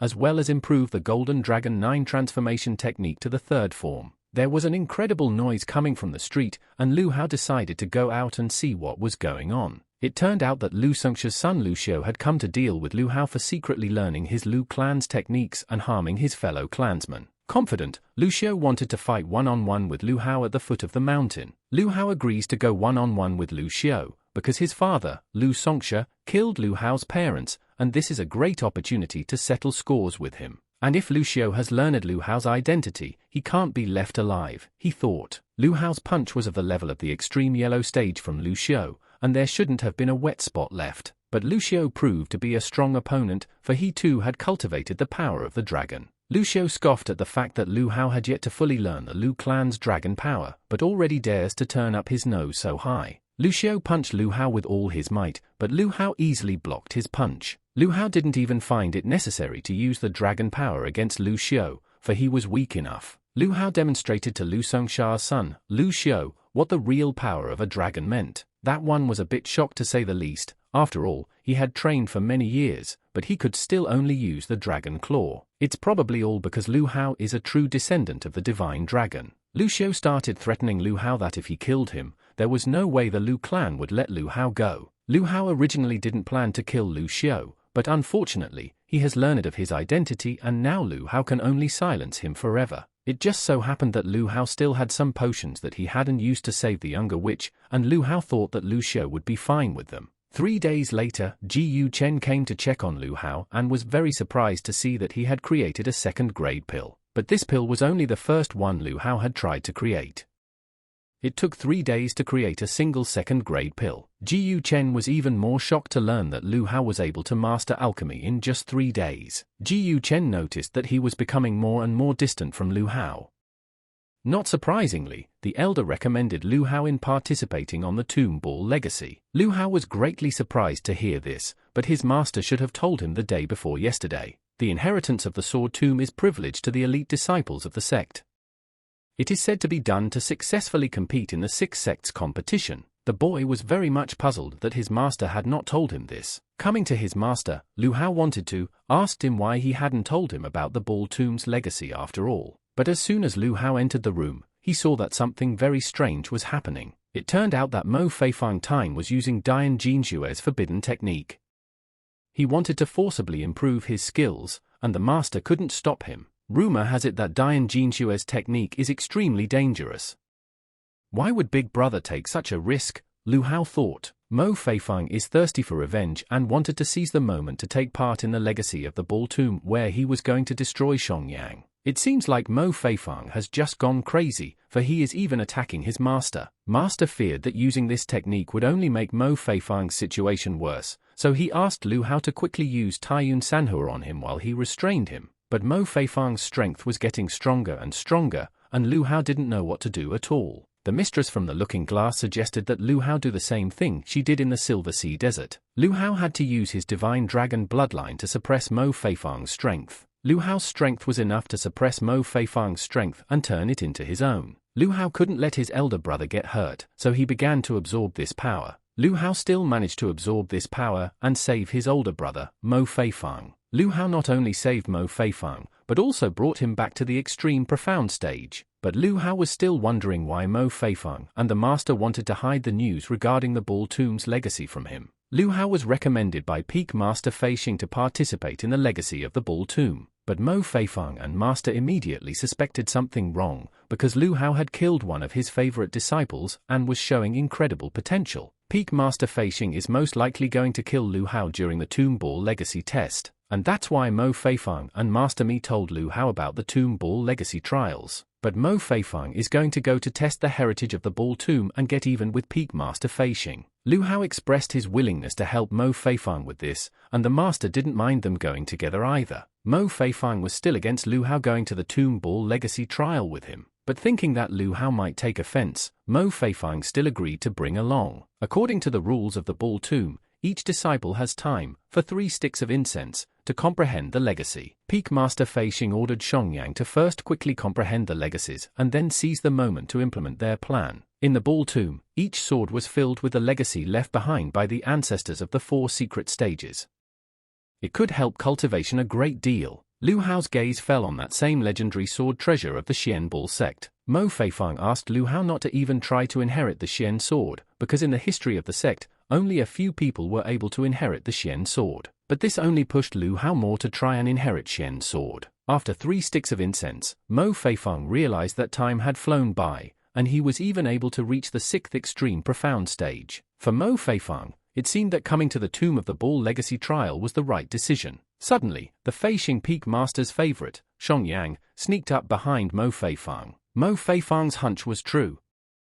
Xiangyang and his master were up to something bad against them. With the exception of Mo Feifang and Lu Hao, the disciples who take part in the legacy are all from the Meng family, rather than secretly being able to organize their entry into the Xian Sword sect. Xiangyang was confident that Mo Feifang would not be able to escape anywhere this time. But Mo Feifang was confident that a bunch of these losers wouldn't be able to do anything to him. Xiangyang plans to deal with Mo Feifang and become the #1 in the Xian Sword sect, and everyone else will only help. Mo Feifang didn't understand at all how they, being at the extreme yellow stage, were able to immobilize him. The star suppression pharmacy activated by 6 people of the extreme yellow stage could stop anyone, even those at the extreme celestial stage. At the moment when Xiangyang was planning to give Mo Feifang the final blow, Lu Hao was able to receive Xian Ball's legacy. After obtaining the Xian Sword legacy, Lu Hao immediately reached the extreme yellow stage. Turning around, Lu Hao noticed that a bunch of scum from the Meng family had gathered around Mo Feifang. Lu Hao warned them that if a single hair fell from his elder brother's head, he would destroy them all. In Xiangyang's opinion, this was only idle chatter. After obtaining the Xian Sword legacy, Lu Hao could only reach the extremely yellow stage. But Lu Hao is determined to show the Meng family which one of them is the real trash. Gaining incredible speed, Lu Hao was the first to attack his enemy, Xiangyang. Lu Hao was hitting Xiangyang so hard that he started begging for mercy. However, Lu Hao did not forgive such behavior. Finished with Xiangyang, Lu Hao proceeded to his friends, having no intention of letting anyone go. Mo Feifang didn't even have to do anything lately. How Lu had become very strong. Peak Master Fei Xing was sure that they had come up with a simply brilliant plan, and finally those 2 people from Taiyun Peak were finished. Well, opened the door to the street, the master saw the mountain of his men and was, to say the least, shocked at what had happened to him. But Lu Hao explained to the master that he would soon find out what happened to them, for he would have to experience the same thing. Master began to accuse Lu Hao and Mo Feifang of using the Ball Tomb legacy to kill their sect mates. But Lu Hao and Mo Feifang would not let the master accuse them of all their sins. He started threatening the guys that he would report everything that had happened to the cult master and he would definitely kill them. Seeing the silhouette floating in the sky, he thought it was a sect master and prepared to watch the guys agonizing and screaming in pain. But it turned out to be Xian Wentian. Peak Master Fei Xing was at a loss for words. After all, he needed a sect master. But the sect master won't be coming today. He told Xian Wentian to take care of all the sect's affairs. A day ago, Mr. Xian Wentian was very bored and went to sit with the sect master. Xian Wentian didn't want to go anywhere and asked the sect master for his position for 1 day. Xian Wentian, to avoid this happening, asked the sect master to leave it on him.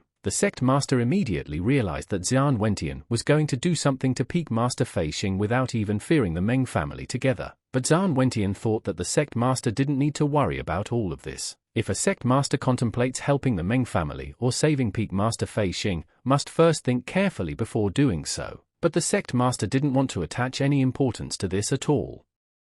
Xian Wentian could do whatever he wanted. If Peak Master Fei Xing hadn't attacked Xian Wentian's disciples, he would have left him alone. Peak Master Fei Xing, having spoken out about the guys killing his family, pounced on Xian Wentian. Xian Wentian reflected the blow and didn't understand how with such puny abilities, the master was trying to do something else. Xian Wentian had seriously damaged Peak Master Fei Xing's cultivation. Now he could only max out at 30% in his strength. Everything else was left to the Taiyun Peak Master. Xian Wentian left to his disciples. Mo Feifang didn't want Lu Hao to interfere in the showdown between him and the Meng family, but Lu Hao still insisted on helping. After all, this was just the Meng family, and there was nothing to be afraid of. While the guys were negotiating, Peak Master Fei Xing decided to attack them. He thought that 30% of his strength would be enough to finish them both off. Fortunately, Lu Hao and Mo Feifang reacted very quickly and instantly put the master down. Peak Master Fei Xing begged Mo Feifang not to kill him. The master wanted to talk, but it was too late. Mo Feifang only wanted his life. Without the help of master and Lu Hao, Mo Feifang wouldn't have succeeded, but he still finished in his place. Now that his older brother's revenge is over, Lu Hao can safely inherit all the swords in the tomb and use them for the looking glass. Rumors had already reached the city that because of the incident in the sword tomb, Xian Wentian had made the sect master claim that everyone from the Meng family had died accidentally. The swords in that tomb are truly extraordinary. Lu Hao was immediately able to recover up to 4 gems in the looking glass, and now Lu Hao could continue to cultivate his extreme yellow stage. Now, combining Yao Guang's martial chi technique, Lu Hao would be able to deal with the enemies of the extreme profound stage as well, and also Lu Hao will soon be able to avenge his parents. And it also turns out that Mo Feifang also knows Doug Jian and thinks he's quite a good and extremely sincere person. Suddenly, senior brother Mo Feifang collapsed from helplessness. It seemed to be the recoil from Dian Jiangju's technique had penetrated deep into his body. The master began to get more and more worried that this could last for months. After all, Lu Hao had only suppressed his outer technique power, but it was still raging inside. To help Mo Feifang, the only way out was to find Yu Guo's legendary healing medicine. Yu Guo is a unique healing medicine, the Moon Spirit tribe, which has been extinct for hundreds of years. Now all they have to do is try their luck in the secret realm of the eastern region, where the Moon Spirit tribe was last seen. Lu Hao, without listening to the end of his master, had already moved to look for a unique healing medicine for Mo Fei Fang. But Lu Hao heard everything he needed, and even though the chances are extremely slim, Lu Hao still decided to try his hand. After 3 days, Lu Hao still managed to reach the secret realm of the eastern region. Legend has it that there is a natural minefield there, and there are mutant beasts everywhere.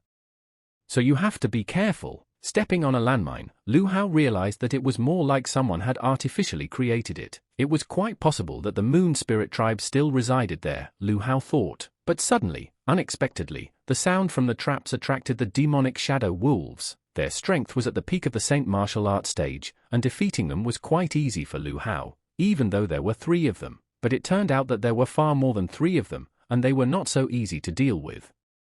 And there are more and more of them. Lu Hao wanted to let them attack him all at once so he could finish them all off, and he succeeded. Although Lu Hao was a little delayed, but he had collected Beast Crystal Saint martial arts stages. And now Lu Hao realized that it was time to continue searching for the Moon Spirit tribe. But suddenly, Lu Hao heard a noise and turned around and realized that someone was chasing after a girl with long ears, horns, and incredibly fair skin. She's definitely from the Moon Spirit tribe, Lu Hao thought, and was glad that he had finally found them. Lu Hao rushed to save the beautiful girl from the hands of the guy who was chasing her and clearly wanted to harm her. It turned out that standing in front of Lu Hao was a guy who was from the Meng family from the eastern region. He ordered Lu Hao to give him the girl and also kneel down for a few minutes, stating that he would probably forgive him for what he had done. Apparently, it was true that enemies would always meet Lu Hao's path. Recently, he had just finished off Meng Xiangyang, and now another representative of the Meng family. The guy was shocked to see the same Lu Hao from the Xian sword sect who had killed his brother, Meng Xiangyang, standing in front of him. Lu Hao sent a guy from the Meng family to the other side of the world after his own brother Meng Xiangyang. Now the beautiful Moon Spirit tribe girl is completely safe. Lu Hao asked her to take him to his tribe, but it seems he went a little overboard and scared her with it. Lu Hao explained that he had no evil intentions towards the Moon Spirit tribe. Lu Hao only had one small request to get Yu Guo's medicine to save his big brother. Lu Hao realized that this was an extraordinary medicine, but he was willing to do anything to get it. It was a not-so-rare healing medicine for the girl tribe, but it is only available to the corner Moon Spirit tribe. But since Lu Hao had saved her, she was willing to get the tribe head to talk to him. But whether the Moon Spirit tribe's tribe leader would give Yu Guo Lu Hao the medicine depended solely on himself. The girl brought the head of the tribe to Lu Hao. The tribe head thanked Lu Hao and gave him some elixirs to help him cultivate as a token of gratitude. The tribe head asked Lu Hao not to even mention Yu Guo because he wouldn't endanger the entire tribe, only in gratitude for saving Xiao. Once someone sees Yu Guo's medicine and rumors start creeping about it, their Moon Spirit tribe will once again be in danger of extinction. But Lu Hao swore on his life that he would never tell Yu Guo and the Moon Spirit tribe about the medicine. Humans are unpredictable creatures, and no matter what Lu Hao says, the tribe leader is not going to risk his tribe. Suddenly, a bunch of guys came up from behind and started thanking Lu Hao for finding the Moon Spirit tribe thanks to him. The tribe head casually thought that Lu Hao had come to destroy them after all. But Lu Hao didn't even know who these guys were, but decided to destroy them for lying. The Moon Spirit tribe's tribe head was greatly shocked when he saw the descendant of the divine dragon. After 9,000 years, he no longer even thought that they would ever be able to see a dragon in his lifetime. The head of the Moon Spirit tribe explained to Xiao that they had a divine dragon on their side, and soon their tribe would no longer have to hide. One of the disciples of the Xian sword sect asked Ji Yu Chen if he knew Lu Hao. It can be said that Ji Yu Chen and Lu Hao are not just acquaintances, but also best friends. But the latter didn't believe it. After all, how could someone as powerful as Lu Hao be Ji Yu Chen's best friend? At that time, Ji Yu Chen showed his buddy the second-grade pill that Lu Hao had given him. In addition, he promised that he would leave him all the elixirs he had refined. Ji Yu Chen's buddy was very much surprised and asked him to introduce them to Lu Hao. But suddenly, from behind, the guys were approached from the peak of the Saint martial arts stage and said that their master wanted Ji Yu Chen to go with them. Ji Yu Chen wasn't quite sure why the guys were hiding their faces. He assumed that someone in the family wanted him dead, but they weren't sent by the Ji Yu family, and they don't intend to harm Ji Yu Chen in any way. All they wanted was for him to just go with them. They tried to attack Ji Chen, but Lu Hao arrived on the scene very timely and scattered everyone around. Lu Hao tried to find out who they were and who had sent them after Ji Chen after all. The guys knew that Lu Hao was strong, but they still advised him not to interfere in the affairs of the Luolan sect. Well, everything they said was dust to Lu Hao. Having already prepared to attack them, Lu Hao was suddenly stopped by Ji Chen. Ji Chen remembered that the Luolan sect had been invited by the 6 major sects to participate in the 6 sects competition. Well, why did they come to pick up Ji Chen so early? After all, the 6 sects competition was still no more than half a year away. But Ji Chen knew that the 6 sects competition would start earlier than scheduled because the other 5 major sects had decided to reconsider the start of the competition. They decided without consulting it is the Xianbul sect and changed the start date of the competition without their consent. In addition, this year, many major powers were invited to compete, including even the Lu clan, who had always stayed away. After learning that the Lu clan would also be participating in the competition, Lu Hao was already eager to meet Lu Songxue. Ji Chen's buddy had always admired Lu Hao, but when he saw him in person, he began to admire him even more. Pang Wei was at the 6th stage of the Saint martial art and he very much wanted to get to know Lu Hao better. But Lu Hao was in a hurry, he had urgent things to do, he needed to return to Taiyuan Peak. He apologized to the guys and ran on. Pang Wei was thrilled that he had the opportunity to meet Lu Hao. Back at Taiyuan Peak, he saw that Dian Jiangju had progressed much faster than the master had anticipated. Master tried his best to save Mo Feifang, but he was severely exhausted, and he was barely able to do so. Lu Hao suggested that Master take Zhu Guo's medicine as he was severely exhausted and needed to regain his strength. Master, pondering that Lu Hao had brought Zhu Jiyu too little, suggested that he still give it to Mo Feifang. Lu Hao explained to his master that he had nothing to worry about. After all, he had plenty of this Zhu Guo. After giving the medicine to his master, Zhu Guo, Lu Hao set about saving his older brother, Mo Feifang. But the master still couldn't understand how Lu Hao had so many Zhu Guo medicines. Lu Hao's big brother Mo Feifang now only had to rest for a month or 2, and he would be fine. But of course, it was a pity that big brother Mo Feifang wouldn't make it to the 6 sects competition in time. Peak Master Taiyuan still decided to ask Lu Hao where he got so much Zhu Guo from. But unfortunately, Lu Hao couldn't tell his master about it, because he had promised the Moon Spirit tribe that he wouldn't say anything. Master promised that he wouldn't ask about it again, but still, he realized for himself that Lu Hao was incredible. Lu Hao has been the master's apprentice for a long time, so he might as well reveal his identity already, because the master already knows that he is from the Lu clan. And did Lu Hao really think that he could hide this from his master? Lu Hao apologized to his master for not telling his real name right away. But since Lu Hao has a feud with the Lu clan, he has to hide his identity. Everyone has something to hide, and that's okay. The main thing is for Lu Hao to remember that he is his master's apprentice. Master realized to himself a very important thing, that Lu Hao liked him more and more. And if the Lu clan really dared to touch his disciple, he would destroy them. There was still 1 month left before the 6 sects competition, and in this month, Lu Hao must give his best. Lu Hao must do his best to bring down the Lu clan in front of everyone. And if given the opportunity, Lu Hao would also try out the divine sword given to him by the head of the Moon Spirit tribe. The lady from the looking glass asked Lu Hao not to be deluded, for he wouldn't be able to control it with his current strength. If Lu Hao were to use this divine ancient Jolie sword with his current strength, the sword might kill him. Lu Hao is not strong enough for this ball, so he must train harder. A whole month had already passed, and on the eve of the 6 sextet competition, everyone had gathered at the arena where the event would be held. The 6 sects competition is an annual event held between the 6 major sects. But this year, not only are the 6 major sects participating, but the Meng family, the Lu clan, the Jiyu family and the Luolan sect will also take part. Lu Hao completely overheard the conversation between Lu Zhon and Lu Yun by chance. They talked about how the Xian sword sect was worse than trash, and why only they had come there in the first place. Lu Hao had never even imagined that absolutely all of his enemies would gather together. Lu Zhon and Lu Yun were both originally from the Lu clan in Tiankue City and were both involved in Lu Hao's accusation. Turns out they did it for Lu Sunxue, and for that they were accepted into Lu's main clan. That same night, when Lu Zhon and Lu Yun were in a big hurry to get home, Lu Hao decided to give them a little scare. Lu Hao made the guys go back and told Lu Songxue that he would stand him and the entire Lu clan. The guys returned at the same second and told Lu Songxue everything exactly as Lu Hao had relayed. Lu Songxue was very angry, and at the same time, he didn't care, because the most important thing for him was to deal with the Xianbul sect. Looking out the window, Lu Songxia pondered who was still so intent on destroying the Lu clan. When Lu Hao returned, he saw that Ji Yu Chen and Pang Wei had not gone to rest for some reason. The boys told Lu Hao that all those things they brought were stolen. And what's more, even their own weapons were stolen from Ji Yu Chen and Pang Wang. The guys didn't understand what they should do, because the competition was already starting tomorrow. First they changed the start time, then they invited other competitors,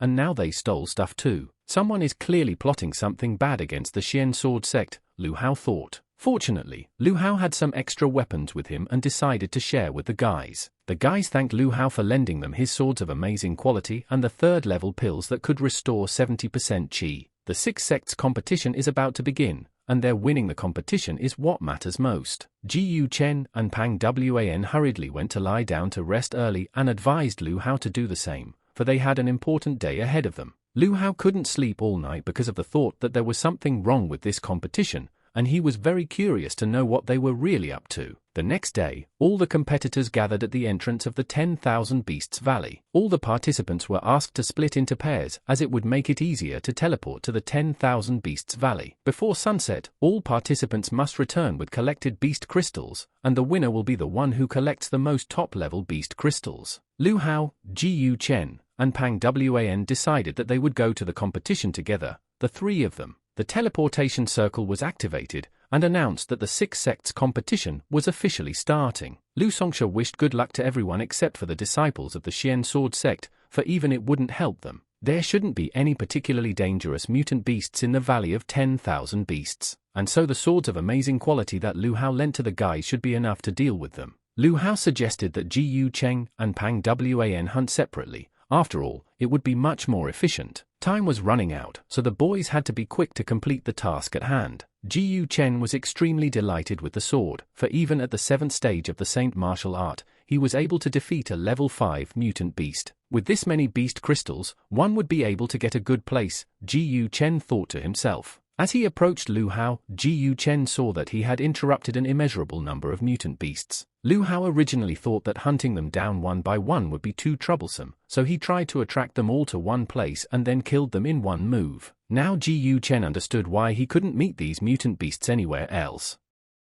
Lu Hao surprised him more and more each time. Ji Yu Chen and Lu Hao thought it was strange that Pang Wei didn't approach them, so the guys decided that they should look for him.